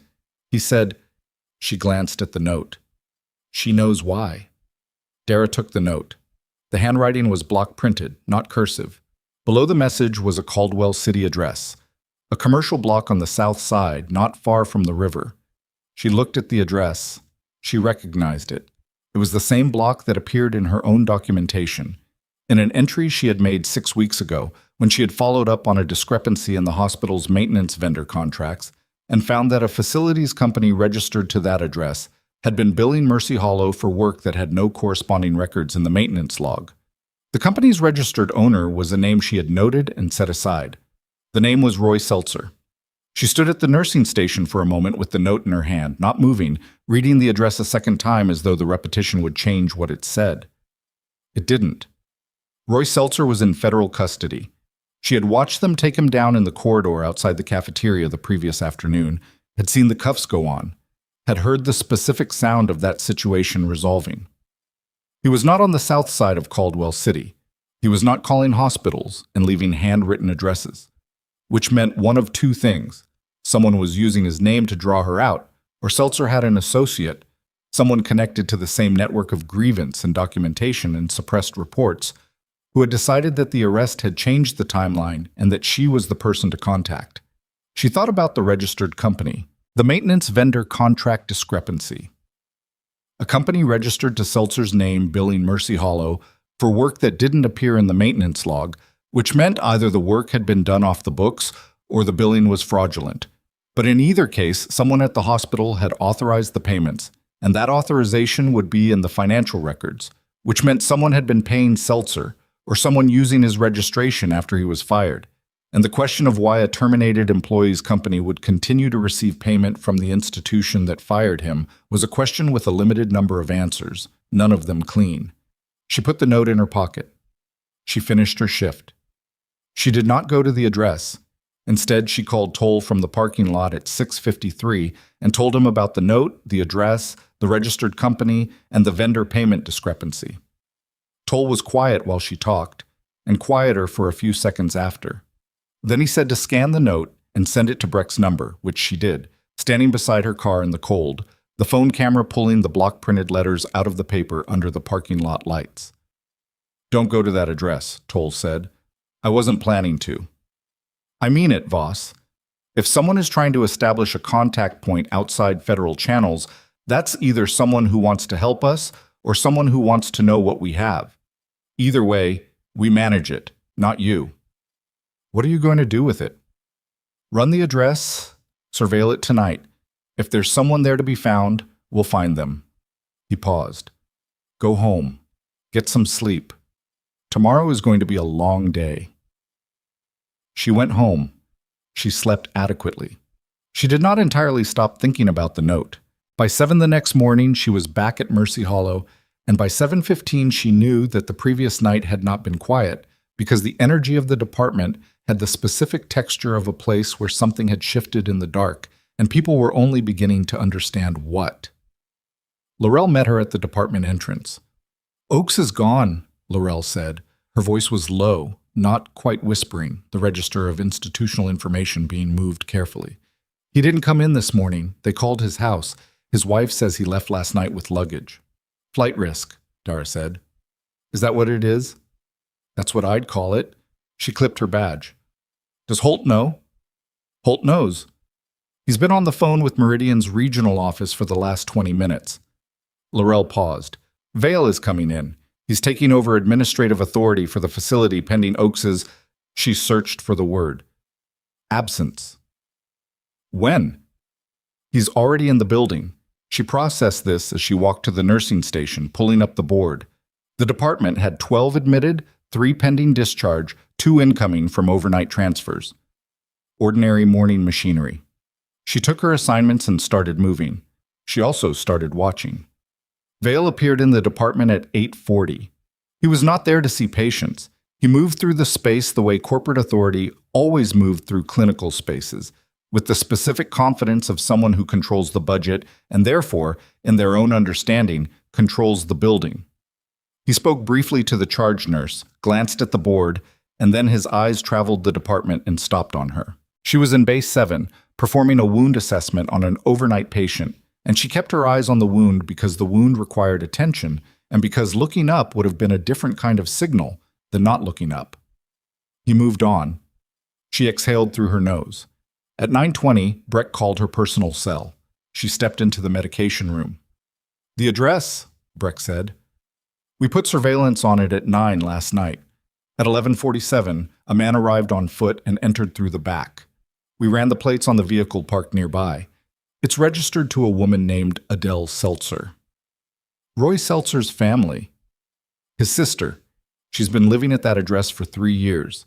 The man who entered, we ran his image against the federal contractor database. A pause. His name is Gideon Marsh. He was a safety inspector contracted to Meridian Health Consolidated between 2019 and 2022. His contract was terminated. He filed a complaint with the state medical board about falsified inspection records at Mercy Hollow. What happened to the complaint? It was dismissed. The board received a letter from Meridian's legal team, and the complaint was categorized as unsubstantiated. She leaned against the medication room shelf. He's the second whistleblower. Third, at minimum, we've found references to 2 others in the documentation you provided. Breck's voice had an efficiency that covered, not eliminated, but covered, something underneath it that might have been anger, if anger were something Breck allowed herself in operational contexts. Marsh has documents, Voss. Physical documents. Originals. He's been holding them for 2 years, trying to figure out who to bring them to. Bring him in. We're working on it. He's skittish. When our agents approached the building this morning, he left through the back. A pause. He called the hospital twice more overnight. Once at midnight, once at 4 a.m. Both times he asked for you specifically. She thought about a man sitting in his sister's house with 2 years of documents and no one who had been willing to receive them. She thought about Roy Seltzer, who had tried the official channels and watched his reports disappear, and had eventually arrived at a solution that had injured people and landed him in a federal holding facility. She thought about the difference between those 2 choices and what drove a person from one to the other. "Let me call him," she said. "Voss, I'm not going to the address. I'll call him from here, on a line you can monitor, and I will tell him that there are federal investigators who want to receive what he has and that he is not going to end up like Roy Seltzer if he cooperates, because that's what he's afraid of." She paused. "He called for me. Not for DOJ, not for DIA. He called for the person he'd heard about, the nurse who, She stopped, recalibrated. "Who did what I did yesterday. He called for someone he thought might actually listen." Silence on the line. "I'll call you back in 10 minutes, Breck said. The 10 minutes passed. She went back to Base 7, finished the wound assessment, wrote her notes. Her hands were steady because she had trained her hands to be steady in situations where steadiness was a professional requirement, and this was one of those situations. Breck called back in 8 minutes. "Toll authorized it. We'll set up a monitored line in conference room A. You have the call at 10:30. He'll be given the number." "Okay. Keep him on long enough for us to confirm his location hasn't changed. I know how to keep someone on a call." She did. At 10:22, she was in conference room A with Breck, Toll, and a communications technician she hadn't met. At 10:30, the phone on the table rang. She picked up. "This is Dara," she said. Not her title, not the hospital's name, just her name. A pause. Then, "You're the nurse." His voice was in his late 40s, maybe early 50s, careful, with the particular cadence of someone who has rehearsed what they were going to say and has just realized the rehearsed version isn't going to work. "I'm a nurse here, yes. I understand you've been trying to reach me. I didn't know who else to—" He stopped. "Roy's in custody." "I know. He wasn't wrong about what they did. His voice tightened. He was wrong about what he did about it, but he wasn't wrong about the building. Tell me about the building. Another pause. She heard him deciding. I was a safety inspector, contracted through a firm Meridian used for their Colorado facilities, 2019 through 2022. I inspected Mercy Hollow 4 times. He exhaled. The first 3 inspections, I found significant structural concerns in the east wing, specifically the support systems in the 3rd floor northeast section. The load-bearing elements had moisture damage that had been painted over and not repaired. I wrote it up all 3 times. What happened to the reports? The first one. Oaks told me the contractor had addressed it. I checked. They hadn't. Second report, I was told by Meridian's regional office that my assessment methodology was outdated. Third report, he stopped. I was told that if I filed a 4th report with the same finding, my contract wouldn't be renewed. And the 4th inspection? There was no 4th inspection. My contract ended. I filed a complaint with the state board. She could hear the specific flatness in his voice that develops when an outcome has been rehearsed so many times it has lost its emotional texture. You know what happened to that. Dismissed, she said. Dismissed. He paused. I've had the original reports for 2 years, not the filed versions, the originals I kept, before they were revised by Meridian's internal team. I have the revision requests in writing. I have the name of the regional safety director who told me to change my findings. Toll, across the table, wrote a name on a notepad and turned it toward her. She read it and looked back at the phone. Gideon, she said, the people I'm working with, the federal investigators, they want what you have. Not to bury it, to use it. She kept her voice even, not persuasive, just level. Roy Seltzer's path didn't have to be Roy Seltzer's path. There were other options he didn't take. You've been waiting for one of those options. A long silence. How do I know they won't do what the state board did? Because the state board wasn't the DOJ. She paused. And because what happened in this building 2 days ago is on the news, and federal investigators who were attacked in a parking structure are not inclined to let things get buried. Another silence. She waited. She had learned, in contexts where it mattered enormously, that the pause after the relevant thing has been said is not dead air. It's the sound of someone deciding, and filling it was the worst possible option. Okay, he said. He came in at 2 in the afternoon, escorted by 2 of Breck's team who had met him at a neutral location and brought him through the hospital's administrative entrance. She saw him briefly in the corridor outside conference room A. A thin man with tired eyes and a canvas bag he was holding with both hands like it contained something breakable, which it did, in the way that evidence is breakable. He looked at her when they passed. She nodded once. He nodded back. She went back to the emergency department. At 3:15, Vale appeared at the nursing station for the 2nd time that day. This time, he didn't look around the department. He looked specifically at her. Voss. His voice had lost the boardroom smoothness it had carried that morning. Something had changed in it, compressed, like a room with the pressure rising and no window. I need to speak with you. I'm working. Now, please. She looked at him. She looked at Laurel, who had gone very still in the way that people go still when they are paying close attention and don't want to appear to be doing so. She looked back at Vale. Bay 12 is empty, she said. We can use that. Bay 12 had the curtain drawn. It was a small space with a gurney and 2 chairs and a monitor that wasn't currently connected to anything. She stood. He closed the curtain behind him, which was a choice that told her something about his current state, because closing the curtain in an ER bay created the impression of privacy without actually creating it. Sound traveled through curtain fabric as easily as through air.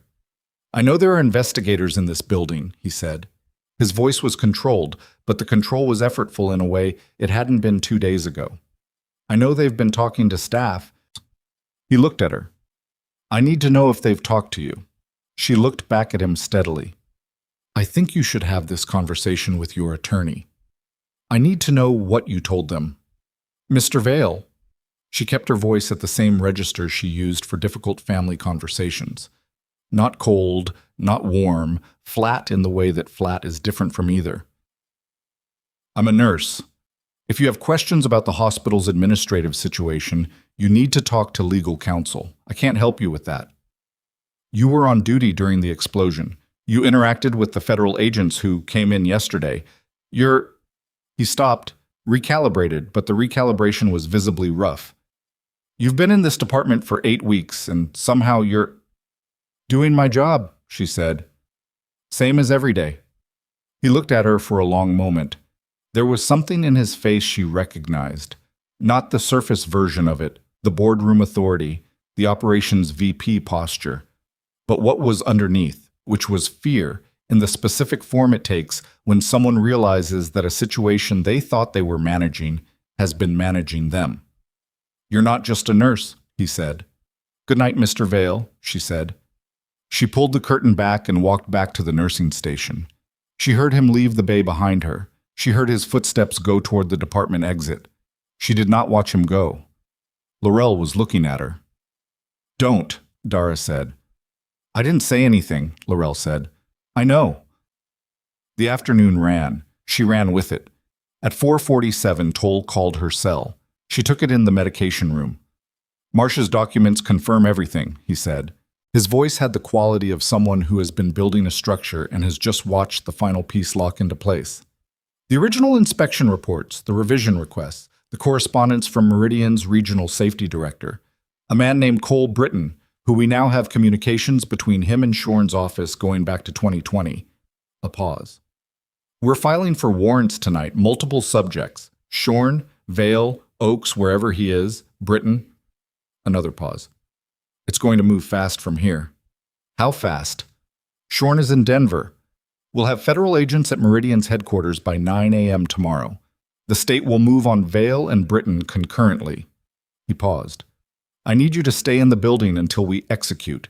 You're our inside witness on the clinical side, and we need you available. I'll be here. Voss? A different register, brief.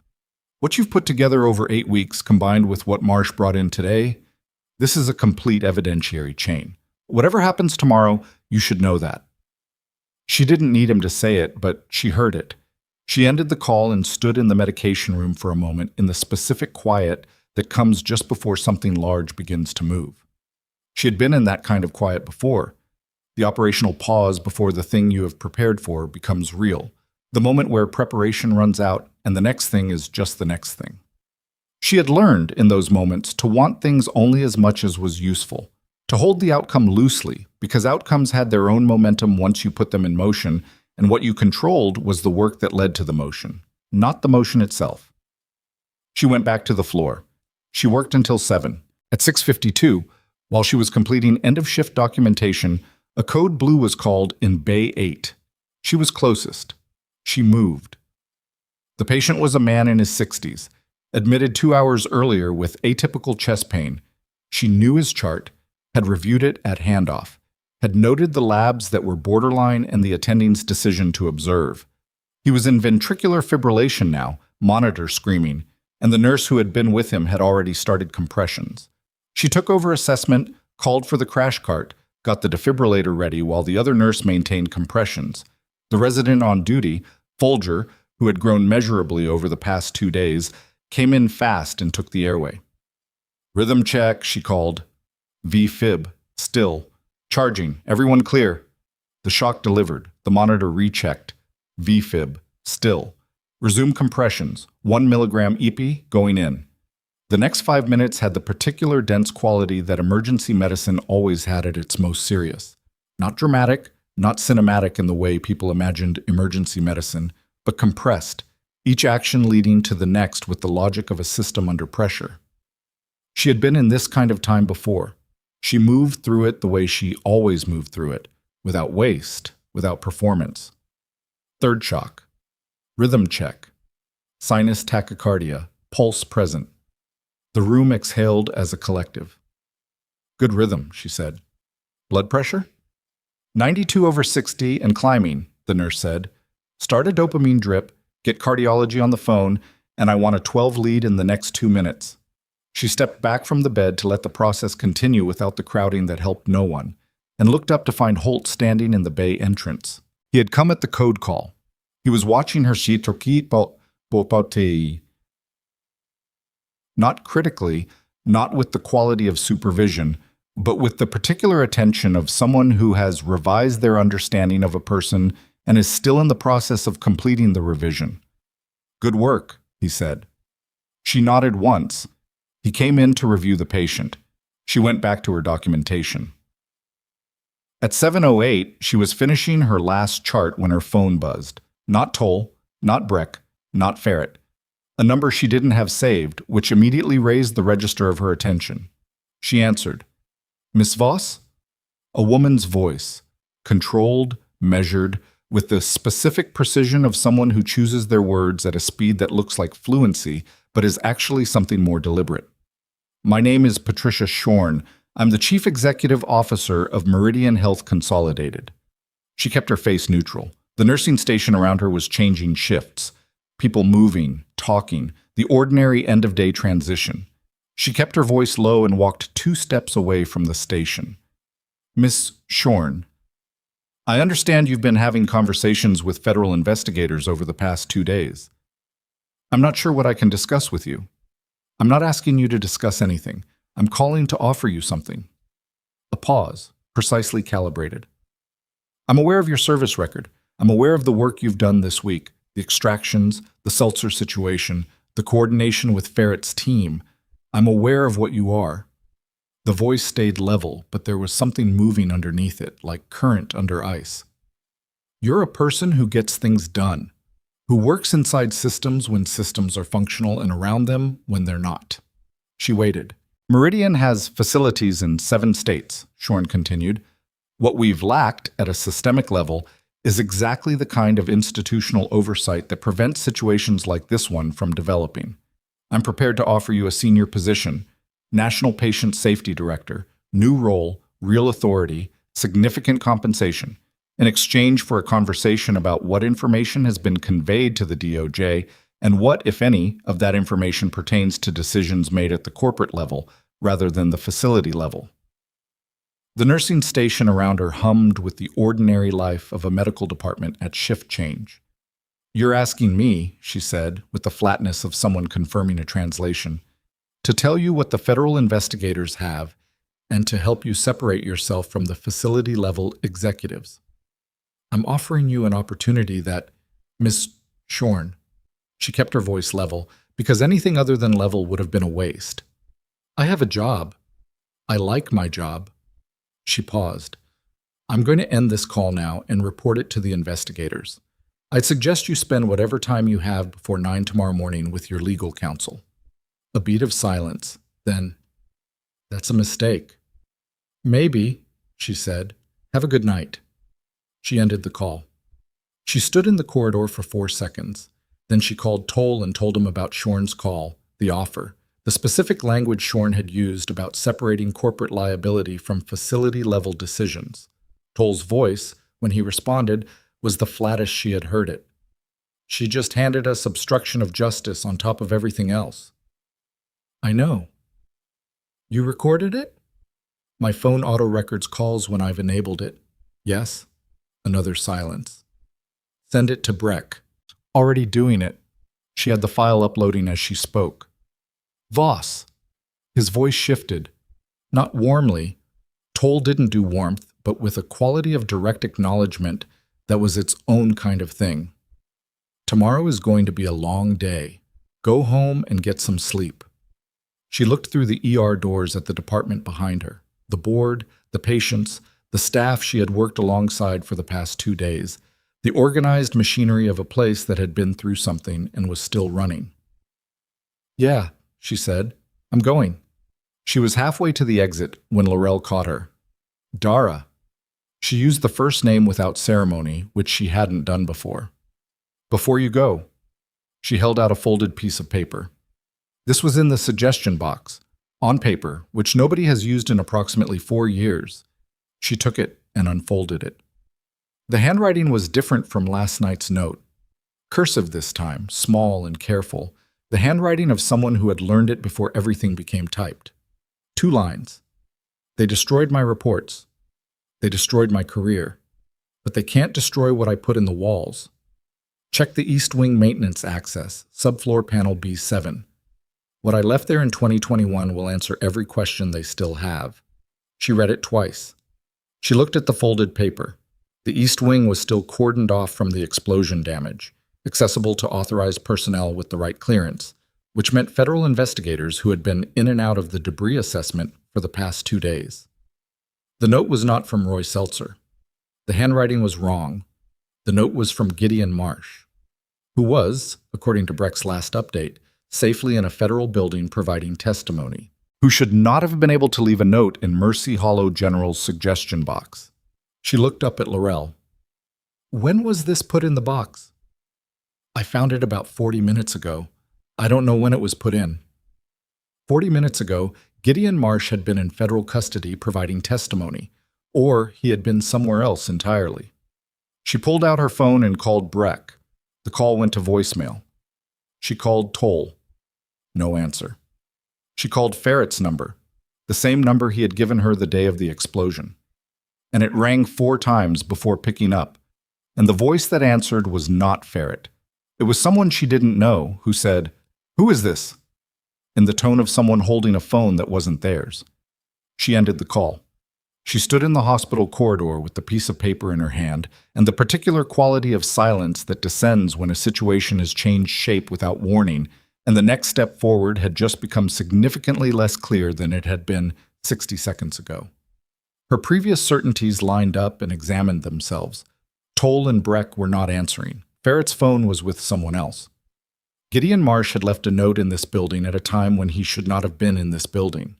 And somewhere in the cordoned East Wing, in a subfloor maintenance access panel labeled B7, there was something Marsh claimed would answer every remaining question. She looked at the ER doors, she looked at the corridor toward the East Wing. She thought about Roy Seltzer, who had stopped trusting channels and built a bomb.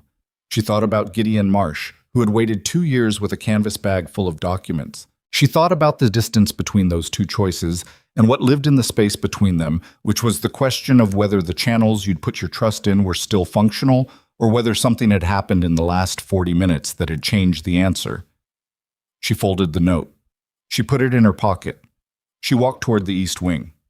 The East Wing corridor was dim and smelled of char and wet concrete, the specific aftermath smell of a structure that had been burned and then doused, now cooling into something permanent. The cordoning tape stretched across the main entrance, yellow against the low emergency lighting, and she ducked under it without stopping because stopping would have required a decision she had already made. She had her phone's flashlight on. She had her access badge. She had the folded note in her pocket and the particular focused quiet in her chest that she had learned to recognize as the mental state that preceded necessary action in uncertain conditions. Not calm exactly, but the near cousin of it, the version of calm that includes awareness of risk rather than excluding it. The subfloor access panels in the East Wing ran along the northeast corridor on the 3rd floor, which was where the structural damage was heaviest. She knew the layout because she had memorized the hospital's floor plan in her 2nd week. Not for this reason, but for the same general reason she memorized crash cart layouts and fire exit positions, because understanding the physical structure of the environment you operate in is not paranoia. It is professional preparation. She took the west stairwell to 3. The 3rd floor northeast corridor was worse than the floors below. Ceiling sections dropped and shored up with temporary supports by the structural assessment team. Debris cleared to the walls but not removed, the acrid smell heavier up here where the explosion had been nearest. Her flashlight threw the damage into sharp relief. Twisted conduit hanging from the exposed ceiling, a filing cabinet on its side with papers fanned across the floor, a section of drywall punched through by something heavy and left where it fell. She moved through it carefully, checking footing. The subfloor access panels were in the floor itself. Metal hatches set into the corridor flooring every 20 feet, labeled with alphanumeric designations stenciled in fading paint. She found A4, a 5, a 6. The corridor turned. B1, B2. She kept moving.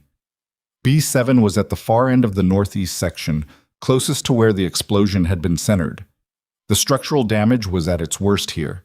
She stepped around a section of collapsed ceiling framing, tested the floor before putting her weight on it fully, found it solid. The hatch itself was intact, which said something about how the explosion had traveled, which was upward and outward rather than down. She crouched and pulled the hatch. It required more effort than it should have. The frame had warped slightly from the thermal effects, but it opened. Cold air rose from below, carrying the smell of insulation and old pipe. She shone the light in.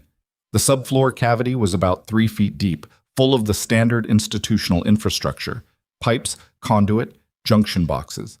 And there, wedged between a pipe bracket and the concrete footing, was a metal container, an ammunition box, the olive-drab military surplus kind that was sold in hardware stores and used for exactly this kind of storage because it was waterproof and airtight and structurally resilient. She reached in and got it out. The lid was sealed with a rubber gasket that had done its job. The interior was dry. Inside, a USB drive in a Ziploc bag, a folded document that was not inspection reports but something smaller and more specific, and a handwritten note on a single sheet of paper. She read the note. If you're reading this, it's because Roy's plan didn't work, or I ran out of time to do it differently.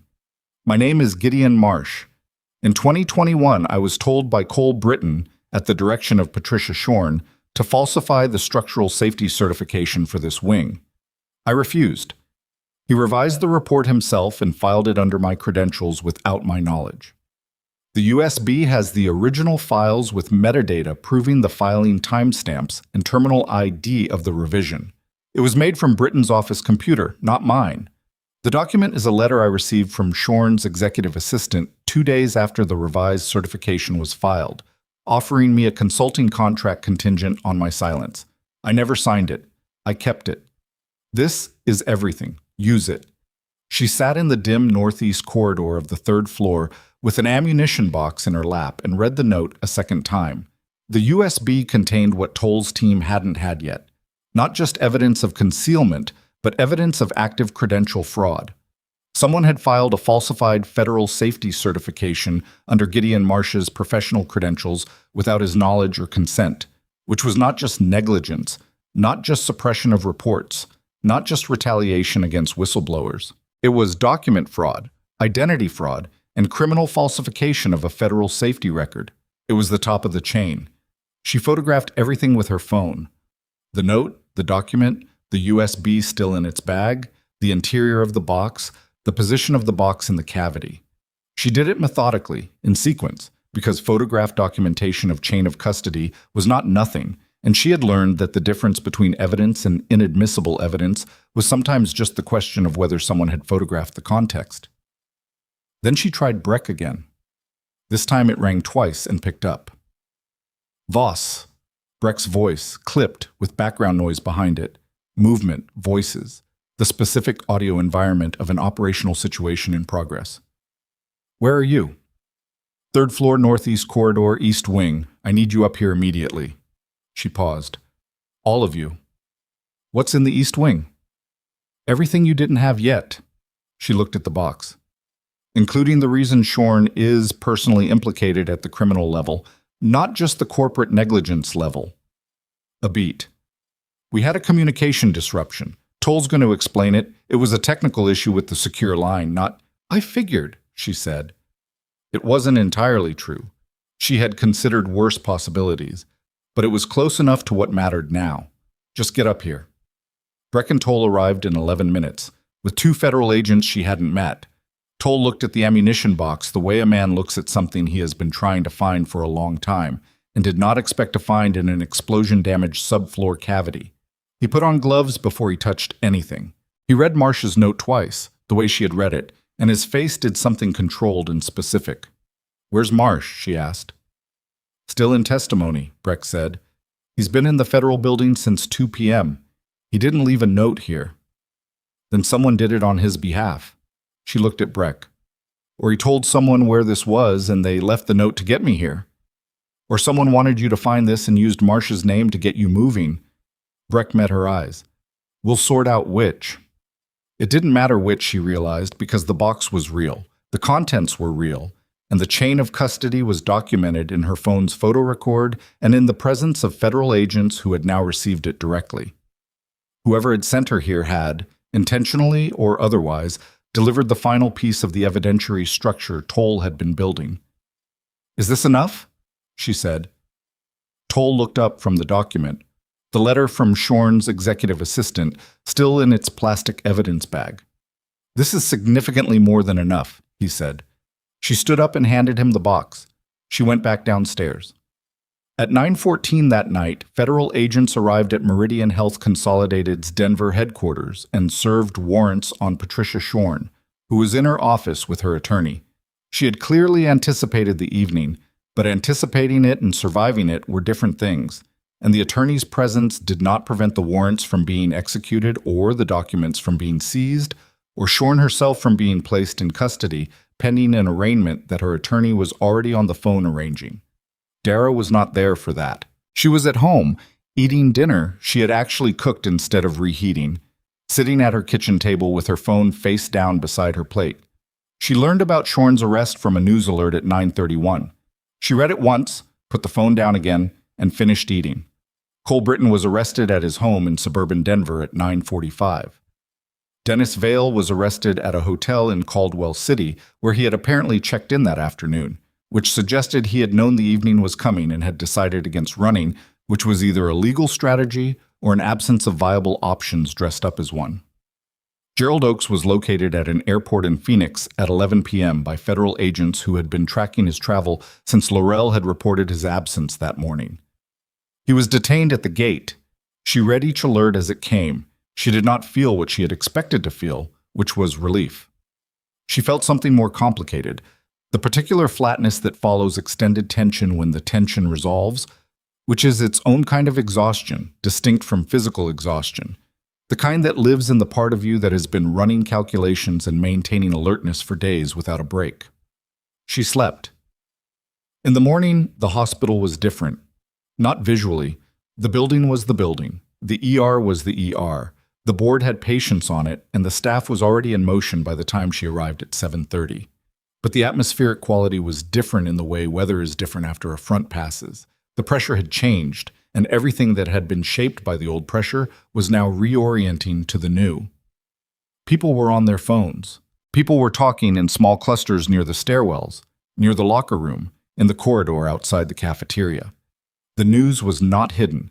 It was on every screen, in the push notifications, in the specific anxious energy of institutional employees who have just learned that the institution's leadership has been arrested.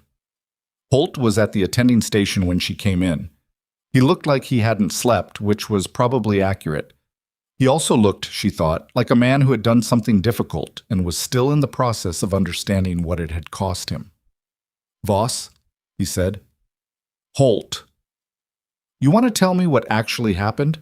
Not the version I can read online." He said it without the authority register, which was notable. He said it like someone who had accepted that they were owed less honesty than they might have expected and was asking for whatever was available. She looked at him.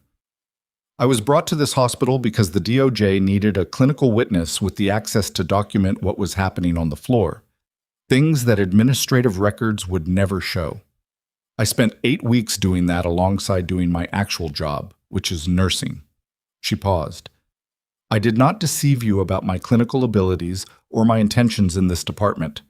I did not share information about the investigation with anyone who wasn't authorized to have it, and I did not compromise patient care for any other objective." She met his eyes. "That's what actually happened." He was quiet for a moment. "The Hale situation," he said. "The morning before the explosion." "What about it?" "You documented my response to your assessment, time-stamped." "Yes." "That documentation was part of what you gave to investigators. It was part of a pattern of documentation about clinical concerns being dismissed, not a targeted action against you specifically." She kept her voice level. "You made the wrong call that morning, and then you corrected it, and then you ran this department through one of the hardest days it's ever had. Both of those things are true, and both of them are in the record." He looked at the attending station. He looked at the department around him. He had the specific expression of a person integrating information that has reorganized something structural in their understanding of their own recent history. "Was I under investigation?" he said. "No." He exhaled. Not relief exactly, but something adjacent to it. the release of a tension he hadn't quite admitted he was holding. "I owe you an apology," he said. "That first morning, with Hale, I dismissed your assessment because I decided what you were before I had any evidence for it." "I know. I was wrong." "I know that too." She paused. "You changed direction fast when the evidence required it. That's not nothing." He looked at her. He seemed to be deciding whether she was being generous or accurate, and settling, correctly, on the answer that it was both. "What happens now?" he said. "To the hospital?" "To everything." She looked at the board, at the 12 patients on it, at the staff moving with morning efficiency, at the ordinary demanding machinery of a place that saves people's lives most of the time, and fails sometimes and keeps running either way. "The hospital keeps running," she said, "because it has to." She looked back at him. "And then there's a significant amount of organizational reconstruction, and a federal trial that's going to take time, and probably some painful press coverage, and eventually, probably, a better-run institution that actually listens to its staff." She paused. "That's what I'd call optimistic realism." He almost smiled. It was a different kind of almost smile than the one she had seen from him before. Less complicated, less defensive. More like the actual person behind the chief of emergency medicine architecture. "Optimistic realism," he repeated. "That's not a clinical term." "No," she said. "It's not." She went to work. The formal investigative process moved with the pace of institutional legal machinery, which was not fast and not linear, but had its own momentum once it started. The arraignments happened within 48 hours. Shorn's attorney entered a not guilty plea on her behalf and immediately began a strategy that would occupy federal courts for the next 14 months. Vale's attorney attempted a cooperation agreement in the first week, which Toll's team considered carefully and accepted partially, which provided additional corroboration for the corporate-level decision-making chain and also, incidentally, confirmed several things from Dara's documentation that the defense team had been hoping to dispute.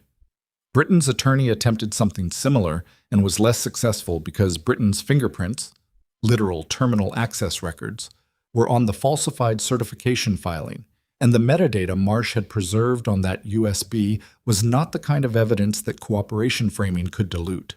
Oakes, facing the most straightforward charges of the group, direct suppression of maintenance reports, direct retaliation against Seltzer and Marsh, entered a guilty plea in the third month. He received a sentence that included federal prison time and a permanent bar from Healthcare Administration, which the judge described in the sentencing hearing as proportionate, given that 14 months of suppressed reports had contributed to conditions that resulted in multiple injuries and one near fatality. Roy Seltzer's case was more complicated, and its complexity was the human kind that doesn't resolve neatly. He had committed acts that had injured people. He had done so in response to genuine, documented injustice that the systems designed to address it had deliberately ignored. His attorney argued context strenuously. Toll's team neither minimized the offense nor dismissed the context. The outcome was a reduced federal sentence with mandatory psychological evaluation and treatment. Not a full accounting of the injustice that had been done to him, but something that at least acknowledged that the injustice had been real.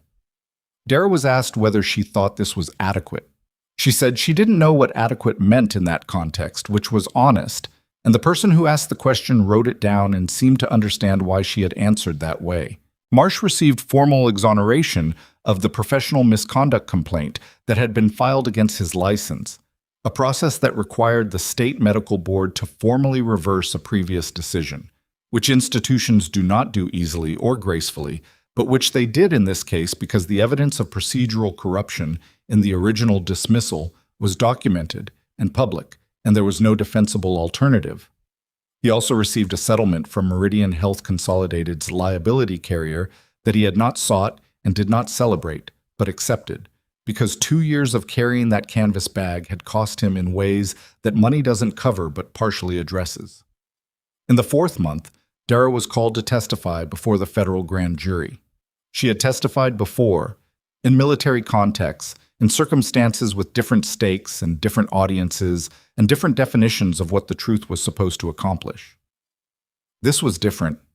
This was a wood-paneled room with 23 people who had ordinary professional lives and had been assembled to decide whether the evidence warranted trial, and she sat in a chair and answered questions for 4 hours with the same quality of attention she brought to everything. Not performing, not compressing, not editorializing, just saying what she had observed and what she had documented and what the timeline had been.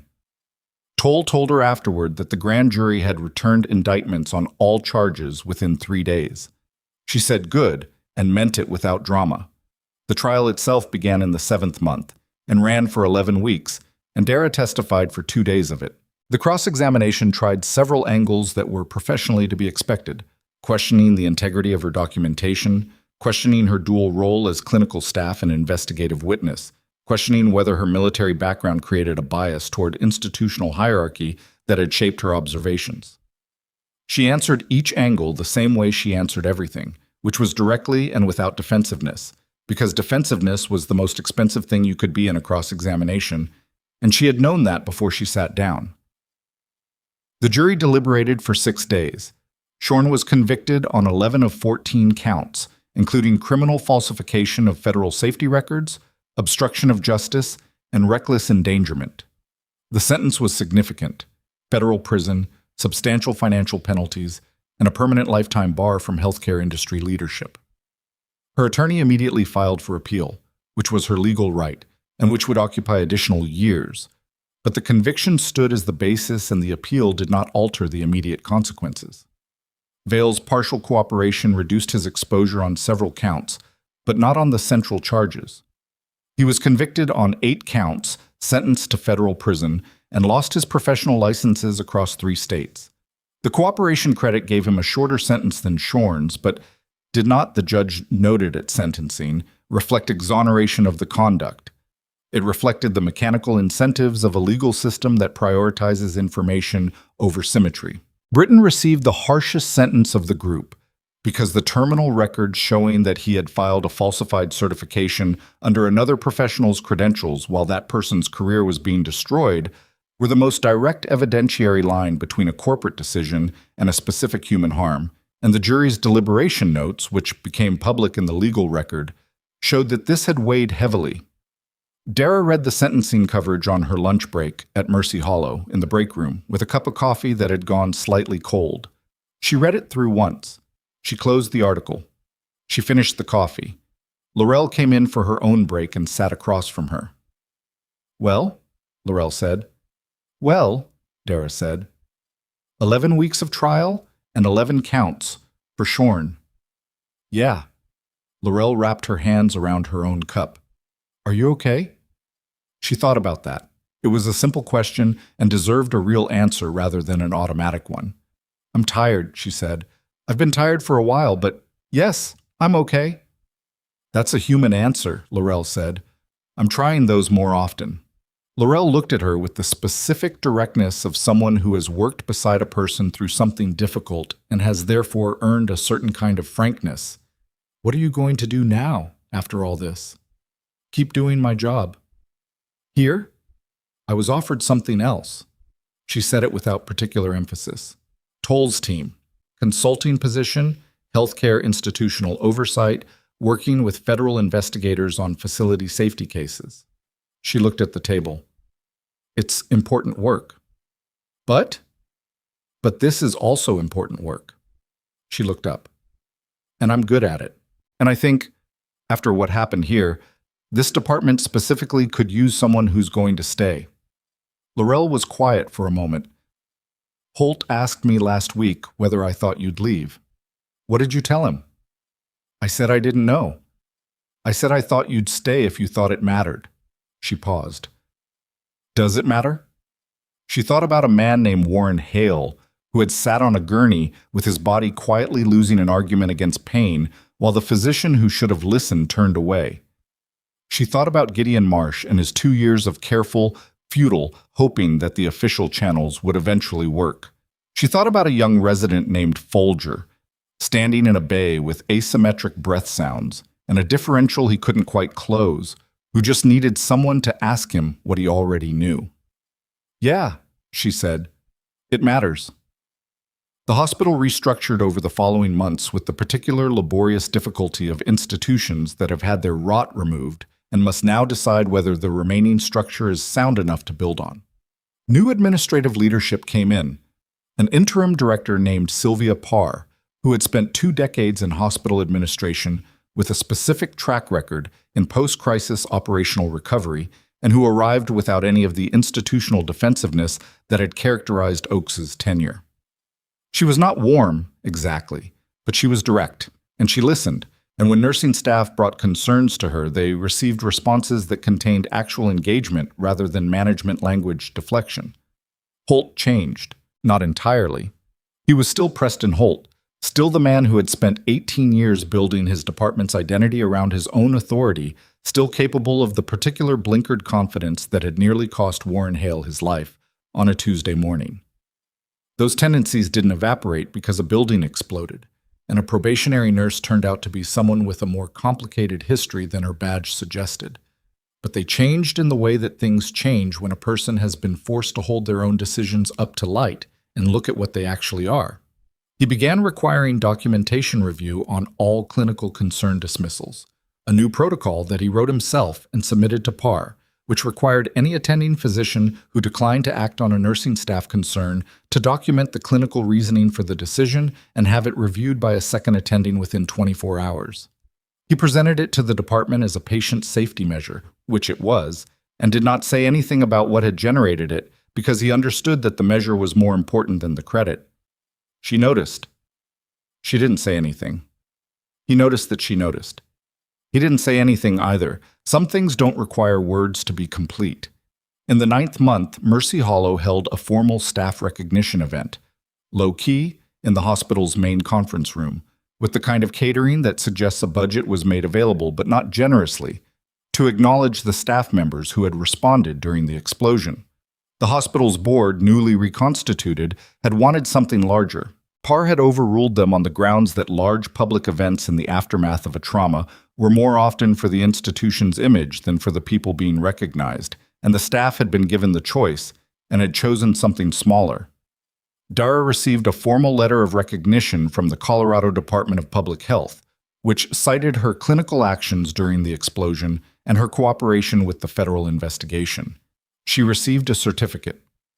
She also received from the United States Army a written communication that updated her service record to include a commendation for actions taken as a civilian that were consistent with the values and training of her military service, a document that was written by someone who had found the right language for a thing that didn't quite fit existing categories, which she appreciated more than the document itself. She framed neither. She kept them both in the metal tin where she kept things she wanted to be able to find. She did eventually take Toll's consulting offer, not instead of her nursing position, but alongside it, in a formal arrangement that Parr had approved and that Holt had supported in a brief, matter-of-fact conversation in which he said he thought it would make her better at both things, which was probably true. The consulting work took her to 2 other hospitals in 18 months, one in Wyoming, one in New Mexico, where she spent weeks embedded in the clinical staff, observing, documenting, finding the places where institutional structure had silenced the people who were closest to the actual problems. She was not always right in what she found. She was wrong twice in ways that required her to revise her assessments, and she did so without comfort, but without excessive self-punishment either, because being wrong and revising was the mechanism, not the failure. The Wyoming case resulted in administrative sanctions and 2 dismissals. The New Mexico case resulted in a full federal audit of a contracting arrangement that had been bilking the facility's supply budget for 4 years, and the recovery of funds that went back into direct patient care. She did not stop thinking of herself as a nurse. She thought of the consulting as something a nurse did when a nurse understood that the patient was sometimes the institution itself, and what the institution needed was someone who could identify where it was bleeding and apply pressure. In the 11th month, she was back at Mercy Hollow on a Tuesday, working a full shift in the emergency department. Ordinary morning, the board full but manageable. A new cohort of first-year residents doing their ER rotation with the specific mix of terror and overconfidence that first-year residents bring into emergency departments since the beginning of emergency medicine. One of them, a young woman named Reyes, 26, 2 weeks into her rotation, came to find her at the nursing station. "I have a patient in Bay 4, Reyes said. Female, 44, presenting with shoulder pain. She says it's from sleeping wrong. Her EKG is clean. She paused. But something's off. Dara looked at her. What kind of off? I don't know. I can't quantify it. Her color is... She looks like someone who's working harder than she should be for a muscle pain. Diaphoretic? Slightly, not dramatically. What's her blood pressure? 138/88. History? Denies cardiac. But she's a 44-year-old woman presenting with left shoulder pain and an atypical affect and a blood pressure that's higher than I'd expect for a resting. Reyes stopped. I know the EKG is clean. I know the presenting complaint is orthopedic. I just think something is wrong, and I don't know if I'm seeing something real or creating a pattern out of noise. Dara looked at her for a moment, at the specific quality of a young physician standing in front of the thing she was sensing and not yet certain enough in her own perception to act on it without permission. You're not creating pattern out of noise, Dara said. You're reading a patient. I might be wrong. You might be. Get a troponin, repeat the blood pressure in 10 minutes on the right arm as well as the left, and order a bedside echo. The attending hasn't seen her yet.